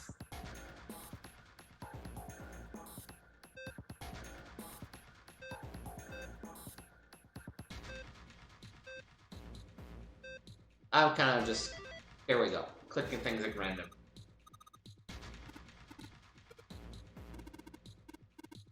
Alright, something came out. Got a cross emblem. Oh, it looks like we need a bunch of these to do something.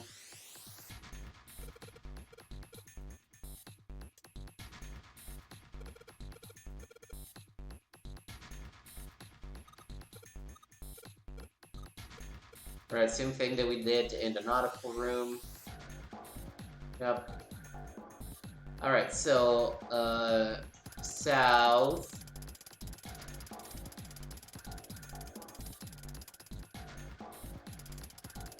West.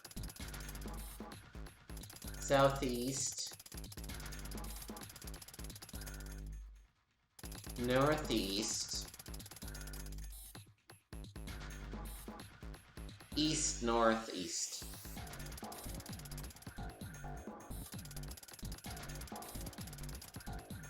Oh, okay, no, that's fine. That's fine. Oh, shit, no. Ah, we gotta restart. Right at the end.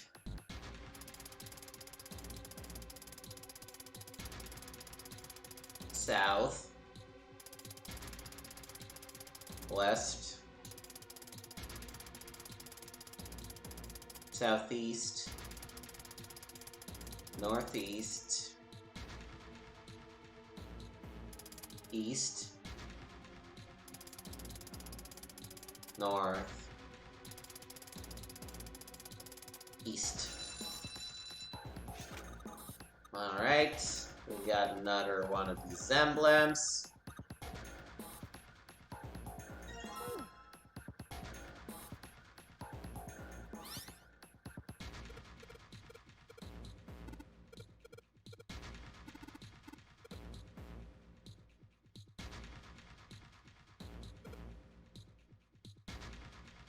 Alright, we don't have a hint for this one yet.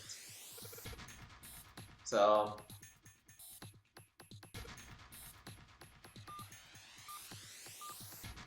it's 2, 4, and 1. No, I don't want to... I keep tapping A one more time than necessary. I need a hint. I need a hint first.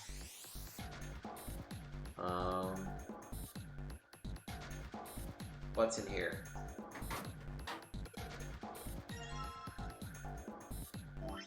File.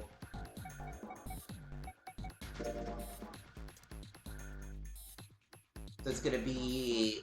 the last one should be only one, so it's either E or T. It's probably an E to finish. And I probably want to enter ice, would be my guess. Okay, dot dot, dash dot, dash dot, dot. Oh, anything else? Piles of crap.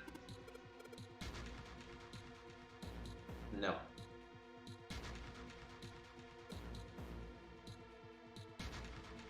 Yep.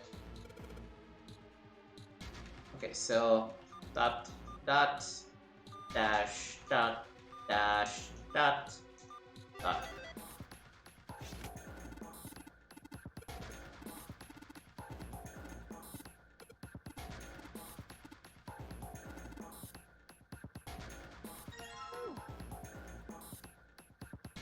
Something on the back of the device? Oh.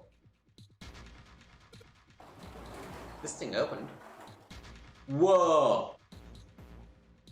A coffin.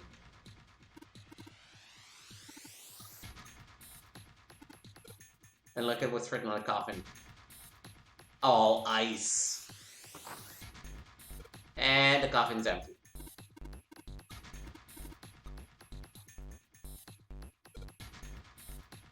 And we got the last emblem and the Neptune key. Okay, but before we leave, we're gonna have to solve one last puzzle. Which is here. We're gonna put...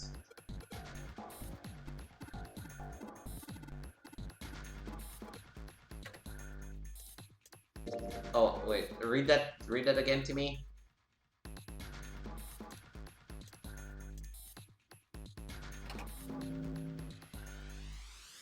Oh, we gotta do them in order. Okay.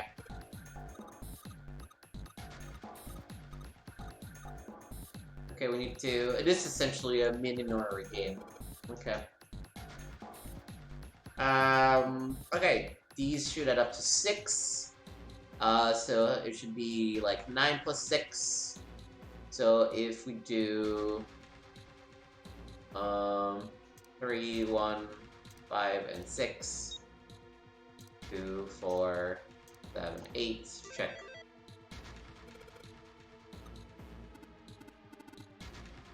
Okay, what's the next one? Cross, then circle, then waffle.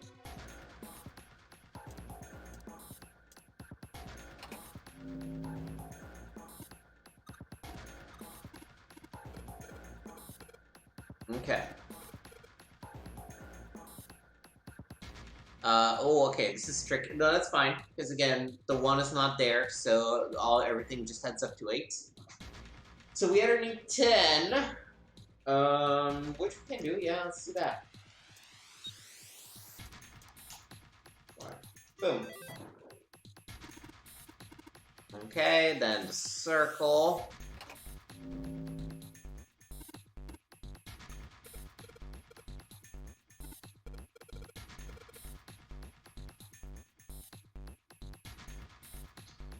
Okay, so 7 and 7 add up to 5. We have 4 missing. Again, no need to worry. We just need to get to 16. 8, 6, 2. The rest of them go here. Alright, last but not least. I thought this was going to take me longer, but I forgot that this is not the Prisoner's Dilemma version from the sequel. I mean, this... Ooh... No, it's easy. Let's see. So this is 9, that's 8, so they all go into door 8.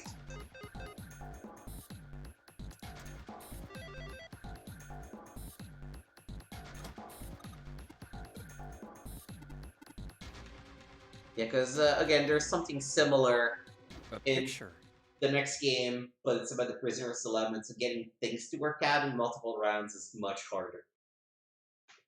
And the drawer was a single picture. He picked it up. It was a photograph of 4 men. What the? Involuntarily, Junpei's eyebrows shut up. I'd seen 3 of them before. What the hell is this? This man with a mustache on the right.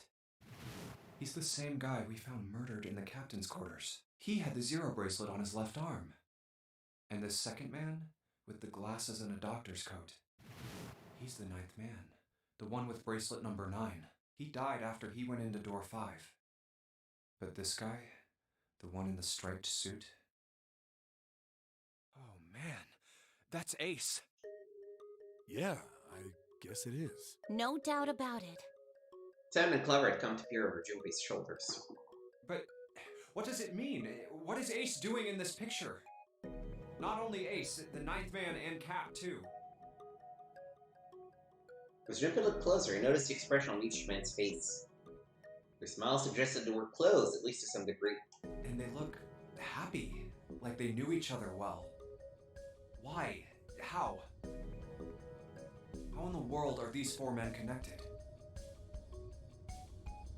Snake's voice broke into Junpei's thoughts. You say Ace is in that picture? Yeah, it doesn't look like it was taken recently, though. Ace, the Ninth Man, and Cap all look about 10 years younger.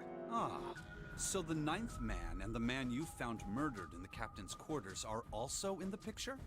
Yeah. Is there anyone else? Or are there only 3 people in the picture?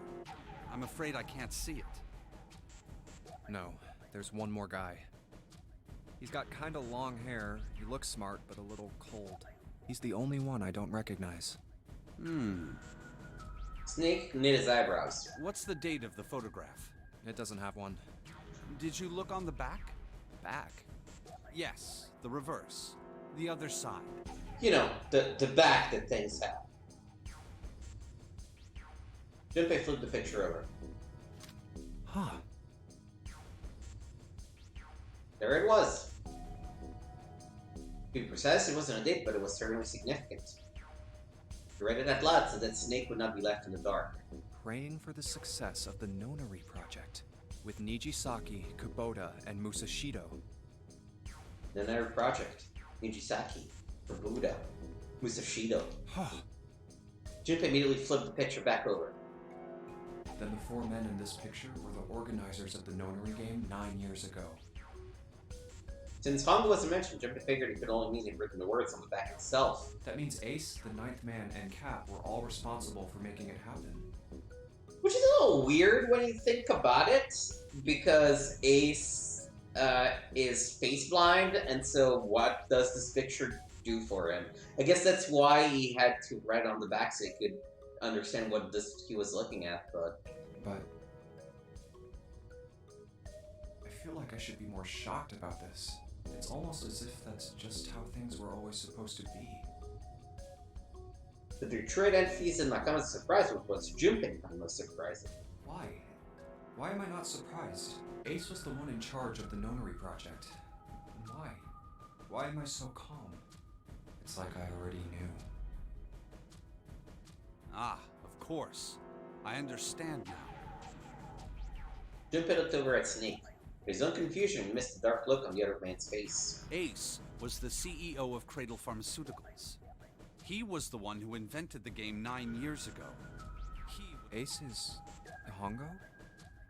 Even as he asked, Junpei felt as though he'd already known. Almost as if someone had whispered into his head that, yes, of course Ace was Hongo.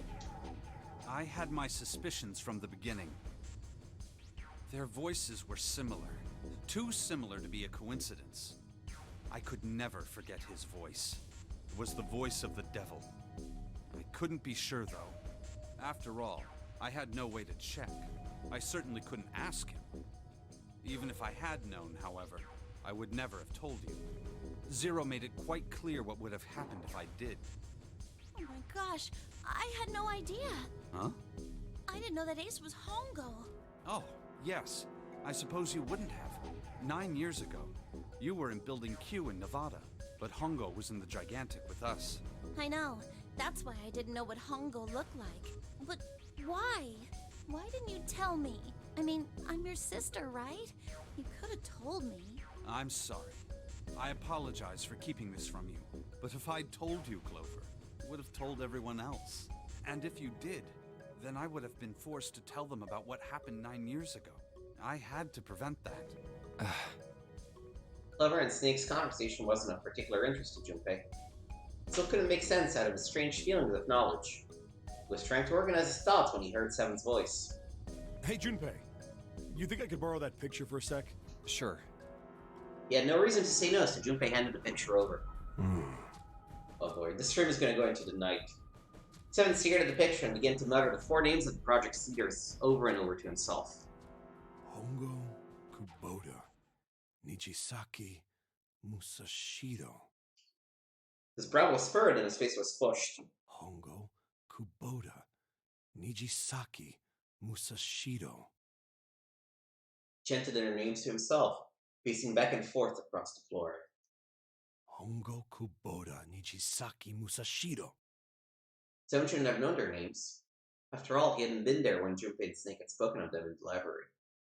But as Junpei watched them pace, it was clear that he did know them. Hey, Seven, do you... Shut it! Just be quiet. His eyes were red, and Junpei could see sweat beginning to bead on his forehead. I'm this close to remembering. This close. He was sweating heavily now, but his lips were dry. Hongo Kubota Nijisaki Musashiro. Cradle Pharmaceuticals. Nonary Project. Then he stopped. Seven set down the picture and looked at the red light near his feet. His eyes narrowed. Then suddenly his eyes went wide and he shot up straight. Shit. What? What's wrong? Holy shit, this is nuts. What's nuts? I remember Remember what? everything. Everything? Yeah, I remember all of it. My memory's back. I remember what happened before I got snatched. Seven's voice was filled with excitement. What? Shock and excitement had frozen Junpei in place, along with Snake and Clover. Let me tell you what happened. Seven hastily drew a shaking hand across his mouth and began to speak. Like Snake said, Ace is Hongo, from the right. The other three are Musashido, Nijisaki, and Kubota. Musashido was the man with the cash. Nijisaki was Hongo's right-hand man. And Kubota developed the actual technical details of the experiments. Realization began to dawn on Junpei along with a pressing question. How do you know all this? Come on, man, I told you, I finally got my memory back. No, that's not what I mean. I'm trying to ask you why you knew all this stuff in the first place, before you forgot it. Seven rubbed a scar on his shin. You really want to know? Of course. Me too. Snake was the only one who didn't voice any sort of agreement. He looked to Junpei as if he was simply waiting to see where Seven's sudden recovery might take them. This is gonna take a while. Hell, it'll probably take me a good 3 days to tell you everything. Well, we don't have 3 days. Just give us the short version, alright? Short version, huh? The big man pulled off his hat and scratched his head. He made a face and put his hat back on. Alright, fine. I'll give it a shot. No promises, though. Junpei and Clover nodded earnestly. I'm a detective. It's a little awkward to say this about myself, but you could probably consider me a lone wolf type. I hold to my own code, because I think doing what's right is more important than doing what you're told. That's why I followed my gut that night. Yeah, Slim Lead brought me to the wharf. he's a novice cop. That means he's gotta get his hands dirty sometimes. It was 9 years ago.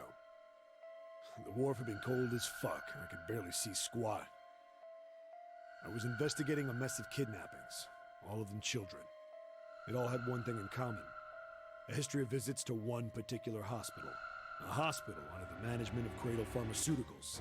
My investigation had turned up evidence that Cradle had been involved in the kidnappings. After a little sweet talking, I managed to finally get a real lead from someone inside Cradle. My source told me this. Tonight, a ship is set to take the children to a large passenger liner docked offshore. So I headed to the wharf. From the shadows, I searched the harbor until I found the ship he was talking about. There was a bunch of movement near it. Men in black suits, many of them were carrying large bags. The bags. There was something about the way they moved as they were carried, no doubt about it. There were human beings in those bags. Yeah, we've heard most of this I already. moved before I realized it.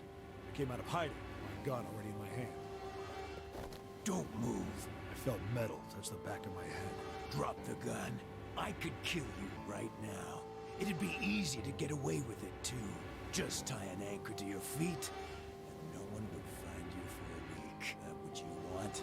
The fish here would love a meal. He kept digging the cold metal thing into my skull. There was nothing I could do. I did what he said and laid my gun on the ground. Then suddenly, there was a sharp pain in my neck. A drug? That was my last thought. My face hit cold concrete. I was out like a light after that.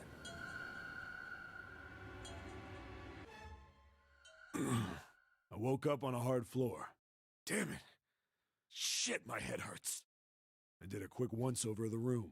Where am I? A small, shabby bed, a dirty sink. A toilet with no privacy.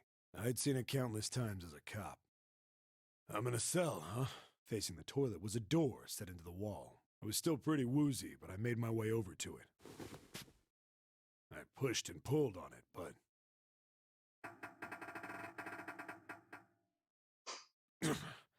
it won't open. Not like I expected much else.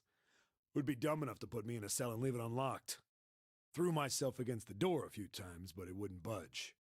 I knew it. I gave up and made my way back to the bed, and sat down. Huh. I sat there for a very, very long time. Who knows how long. Then, I heard a faint voice. The voice was far away. I couldn't understand what it was saying. But I could hear one. It was pretty high, probably a little kid. Huh? No, it was several. I hear 5, or 6, maybe more. Where? Where are they coming from? I pressed my ear to the wall and tried to listen through it. No, that's not it. Left. It's coming from I hauled on the metal frame and flipped. We find the thing under the bed. And there it was. The bed had hidden an air vent under it. The hole in the wall was covered by a metal grate. I dropped flat on the floor and peered through the grate. I couldn't see shit, but I knew it in my gut. This was where those voices were coming from. Hold up. Why are there kids here? But then what my inside man told me popped into my head. Tonight, a ship is set to take the children to a large passenger liner docked offshore. Whoa, whoa, whoa. Am I on that ship? It didn't matter. All I knew was I had to get to those kids. I checked out the metal grate. Could I fit? I stuck my fingers in and grabbed it. And then...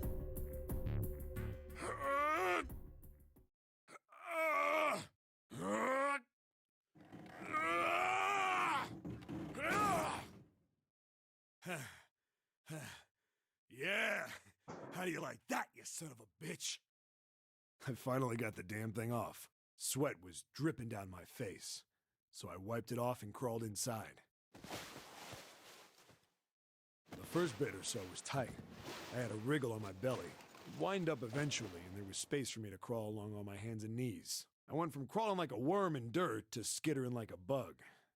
Couldn't say it was much better, but I'd take what I could get. And when I'd been in the thing long enough to start wondering where it'd take me,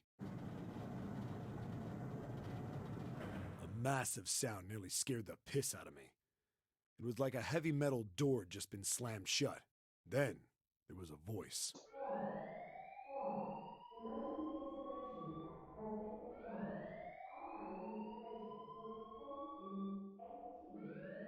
Oh, that's not good.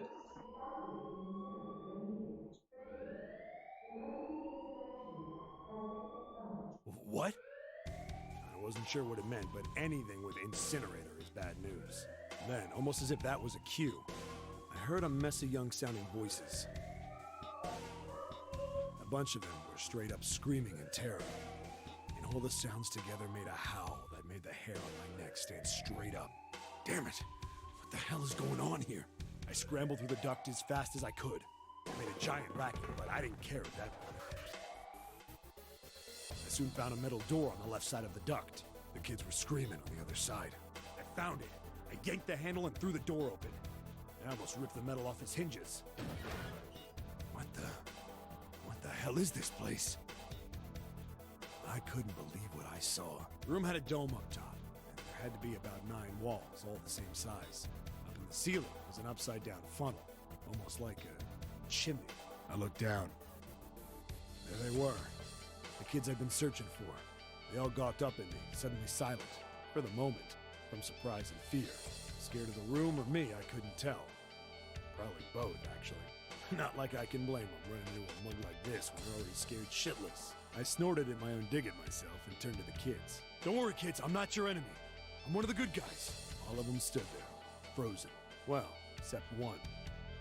He was a boy, slightly older than the others. Huh. School uniform. The guy looks familiar. Who the hell are you? He stepped forward and glared at me suspiciously. I'm a detective. I'm here to rescue you. It looked like they relaxed some the second I got the words out. How are you gonna help us? Where's the exit? There isn't one. The doors we came in through won't open, and the door over there... He kind of cut himself off. I think he was considering something before he changed his mind. Anyway, there's no point. We can't all get out of here. If we don't get out of here, we're gonna be burned to death. Burned to death? Can't you hear it? That voice said the incinerator's gonna start up soon. So...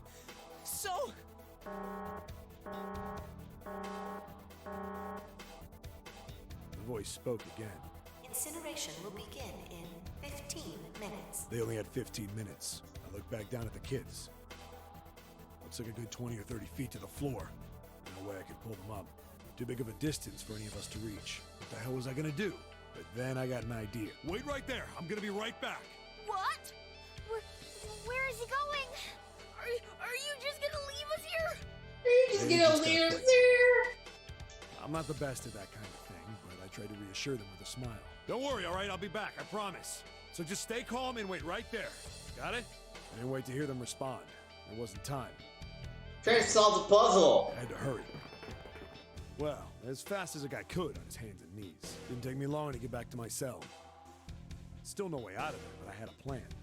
I needed something from the room. When I got it, I dove back into the hole and took off towards the incinerator. Then... Sorry to keep you waiting, guys. I tipped out the doorway and dropped down the rope I brought with me.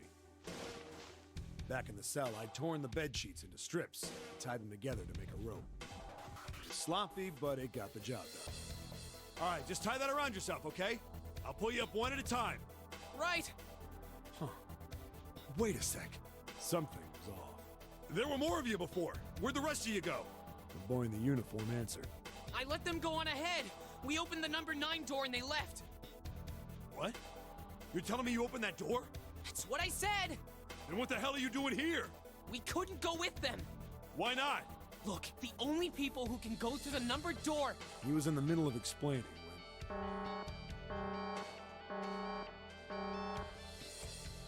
Incineration will begin in 5 minutes.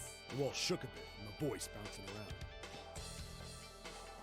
Look, that can wait, all right? Just get us out of here! Right! Grabbed onto the rope. The first one I pulled on was a girl with a ponytail. Next was a girl with a red necktie. A boy in a jacket came after. He said he'd climb up on his own. The boy in the uniform was the last up.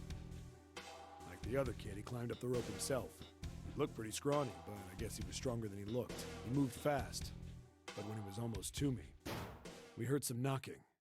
Everyone looked at the door. It had a thick, square window set into it. On the other side, an angry face was staring in. God damn it! What's going on here? Why is the room empty? Where the hell are those fucking kids?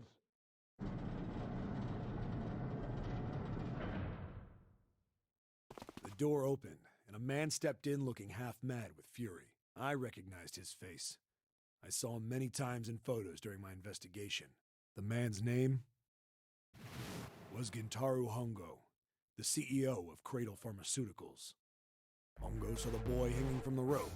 Yeah! It was like he was an animal. He lunged for the rope. Hurry! I know! The boy in the uniform booked it up the rope.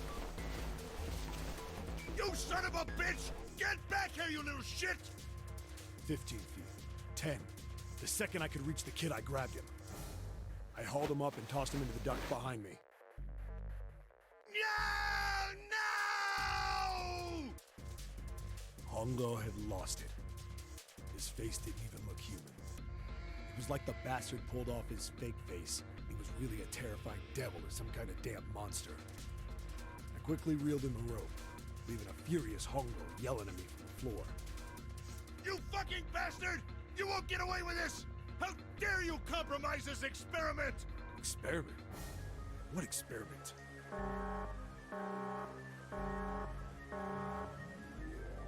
Incineration will begin in 1 minute. Hey, old man! What the hell are you doing? Hurry up! The boy in the uniform was trying to get my attention. I may have thrown a salute in the raging asshole's face before I closed the door behind me. No point to going back to the cell, so we went down the other direction instead. After about 30 feet, we came across another duct on the left. This one was heading down. Everybody nodded and took turns sliding down it. The duct emptied us out into a narrow hallway. There was a door on either side. The one on the left was a normal double door. But the one on the right was familiar. It had black and yellow stripes, and a device next to it on the wall. A plate on it read, Incinerator. Incinerator? Yeah, that's where we were. It was the girl with the red tie who answered me. We were inside an incinerator? Yeah, Hongo might still be there. It looks like it's been shut off, though. Wait, what?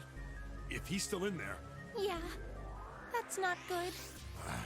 That meant we better. We gotta get out of here. Go to the other door, hurry! The kids started running, and I was close on their heels. On the other side of the door was a large spiral staircase. Run! Didn't need to tell them twice. We went up and up and up, feet pounding the steps, our arms pumping fast. We went round and round and round like the devil was on our tail. The stairway kept going. We passed a couple of landings when the boy in the uniform suddenly spoke. Something's up. Akane's not catching up to us. Akane? My kid sister. The girl with the red necktie. Akane. That's strange. I didn't remember seeing that name on the list of missing kids. Hey! Akane! He kept his hands around his mouth and yelled. Nobody answered. We outran her. The boy in the uniform skidded to a stop. I stopped too. So did the other two kids. When did we do that? Well, we passed a couple big rooms on the way here. Maybe she took a rest in one of them? No, that's impossible. Sorry, Grandpa. You keep going. I gotta go look for her downstairs. He turned to go. Hey kid, wait! God damn it, I said wait! I don't think the kid even heard me. Fuck! I spun around to the boy in the jacket and the girl with the ponytail. I'm going after him. You two keep going, alright? You got it? The girl nodded and ran up the stairs. But the boy... I'm going with you. I didn't have time to argue. I just nodded and took off down the stairs. I could hear him following me. We ran all the way to the bottom floor, calling for her. Akane was nowhere to be found. God damn it, where the hell did she go? I could tell the kid was frustrated. And then suddenly... Help me! Somebody help me! We heard a girl's voice. Akane! The boy in the uniform threw open the door and leapt into the hallway by the incinerator. We rushed in after him. I couldn't for the life of me believe what we were seeing. That bastard Hongo had Akane by the arm and was forcing her into the incinerator. That really looks like Arakane, doesn't it? Come on, goddammit, move! No, I don't want to! Let me go, please! Let go of me! She planted her feet squarely on the floor and was struggling to get away. But Hongo was bigger and stronger. She was... My brother roared with anger and charged toward Hongo. Help me! Ah! You're too late, idiot! Hongo lifted her bodily into the air and threw her, still fighting him, into the incinerator. Before we could even blink, Hongo had leapt through the door after her. We saw him land inside.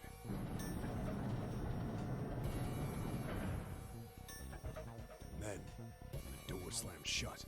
We ran to the door. We did everything we could think of to get the thing open. But... Fuck! It's no use! The goddamn thing won't move an inch! He started slamming his fists against the door. He was close to shattering his knuckles with how hard he pounded on it. Akane! Akane! Are you okay? You came back! Her voice was muffled, but all of us could hear the sheer terror in it. What should I do? I think I'm trapped in here! Where's Hongo? He went out the other door! What? Warning. Warning. Emergency incineration command has been acknowledged. Automatic incineration will take place in 18 minutes. Please evacuate the incinerator immediately. Repeat. Emergency incineration command has been acknowledged. Are you fucking kidding me? It's the same damn thing! Yeah, we're here. Just hang on, all right? We're gonna figure out a way to save you. His words would have seemed like a sick joke to her if she'd been able to see how white and bloodless his face was right then.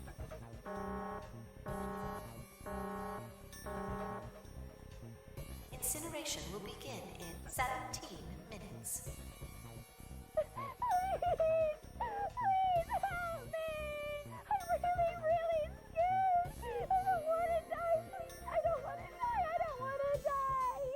It's gonna be all right.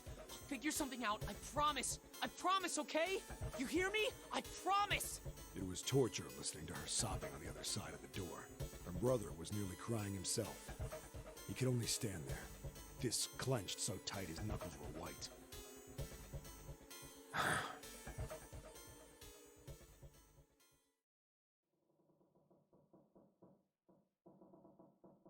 It was silent. All they could hear was the creaking of the boat as it shifted in the water. They waited. And waited. Seven didn't continue. What happened then? Junpei couldn't wait any longer. He had to know. Seven looked at the floor. Come on, man. Put yourself in my shoes. It doesn't end good. You think I want to remember that? Then... Yeah. Shit. If I'd known it was gonna be like this, I almost wish I hadn't remembered. Seven shook his head. But there was something Junpei had to know. Hey, are you sure? Huh? Look, I don't want to ask this either, but there's something I don't get. So if you could just tell me, did that girl, Akane, really... Seven stared straight ahead and nothing. Yeah, I'm sure. There wasn't anything we could do. After a while, the countdown ended, and we heard something... burning. The fire stopped, but we still didn't move. Me and the jacket kid were frozen. The boy in the uniform collapsed as if he couldn't hold himself up anymore. A few minutes passed. The door opened.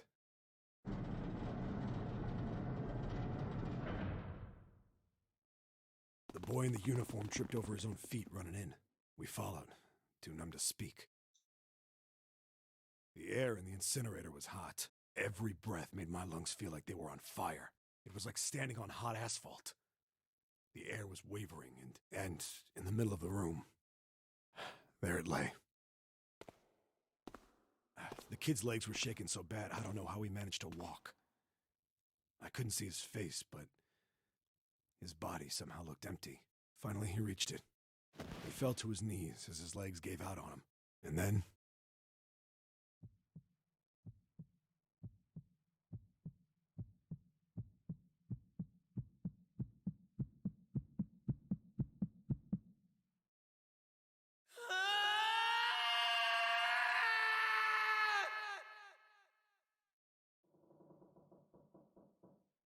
Junpei felt a cold lump form in the pit of his stomach.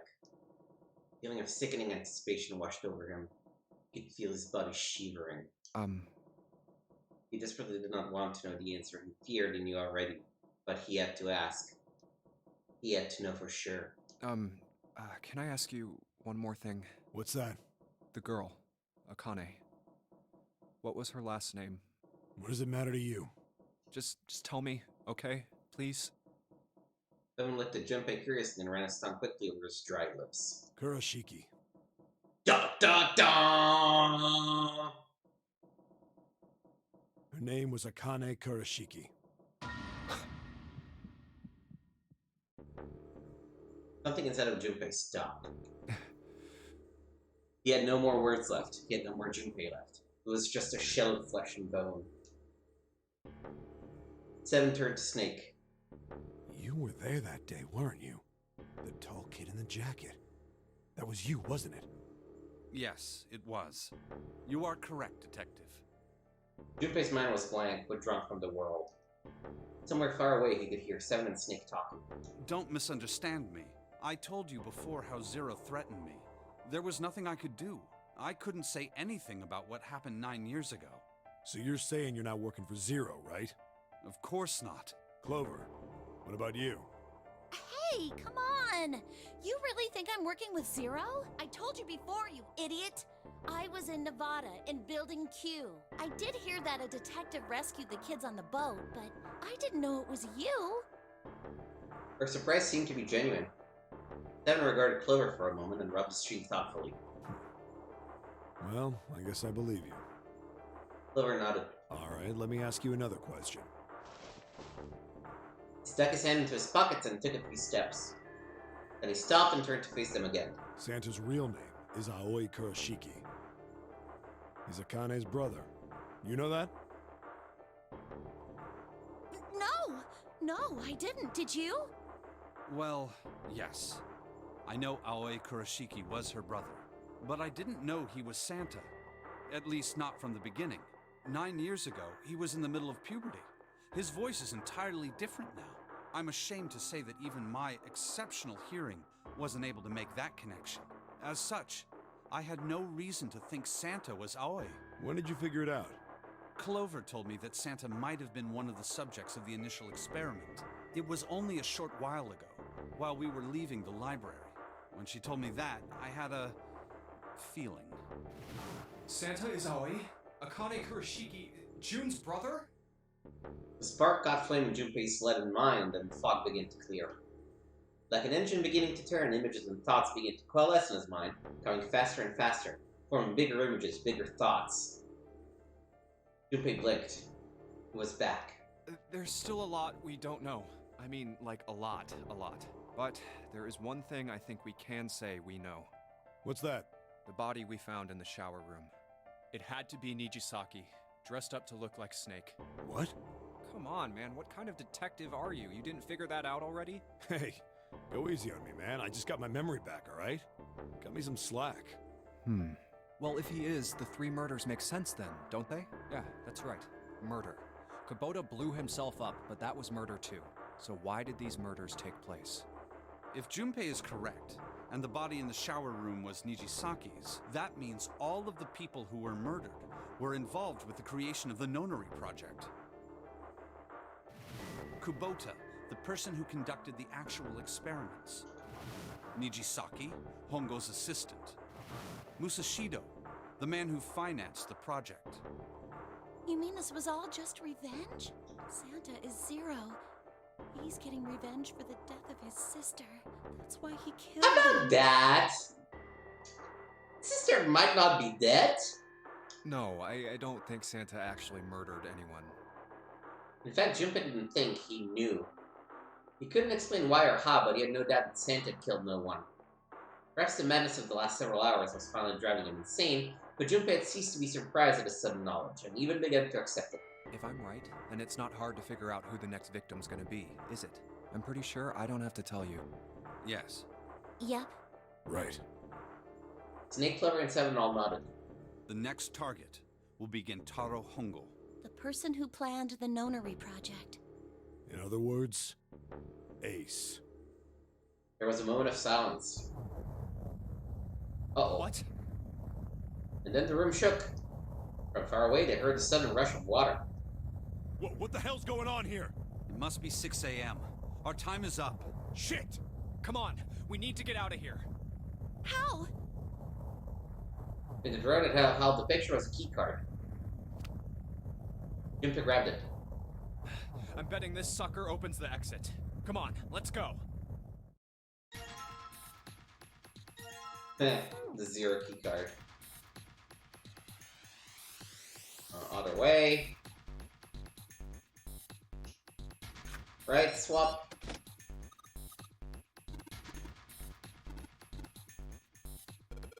Alright, let's go. And by let's go, I mean let us save and finish it up tomorrow.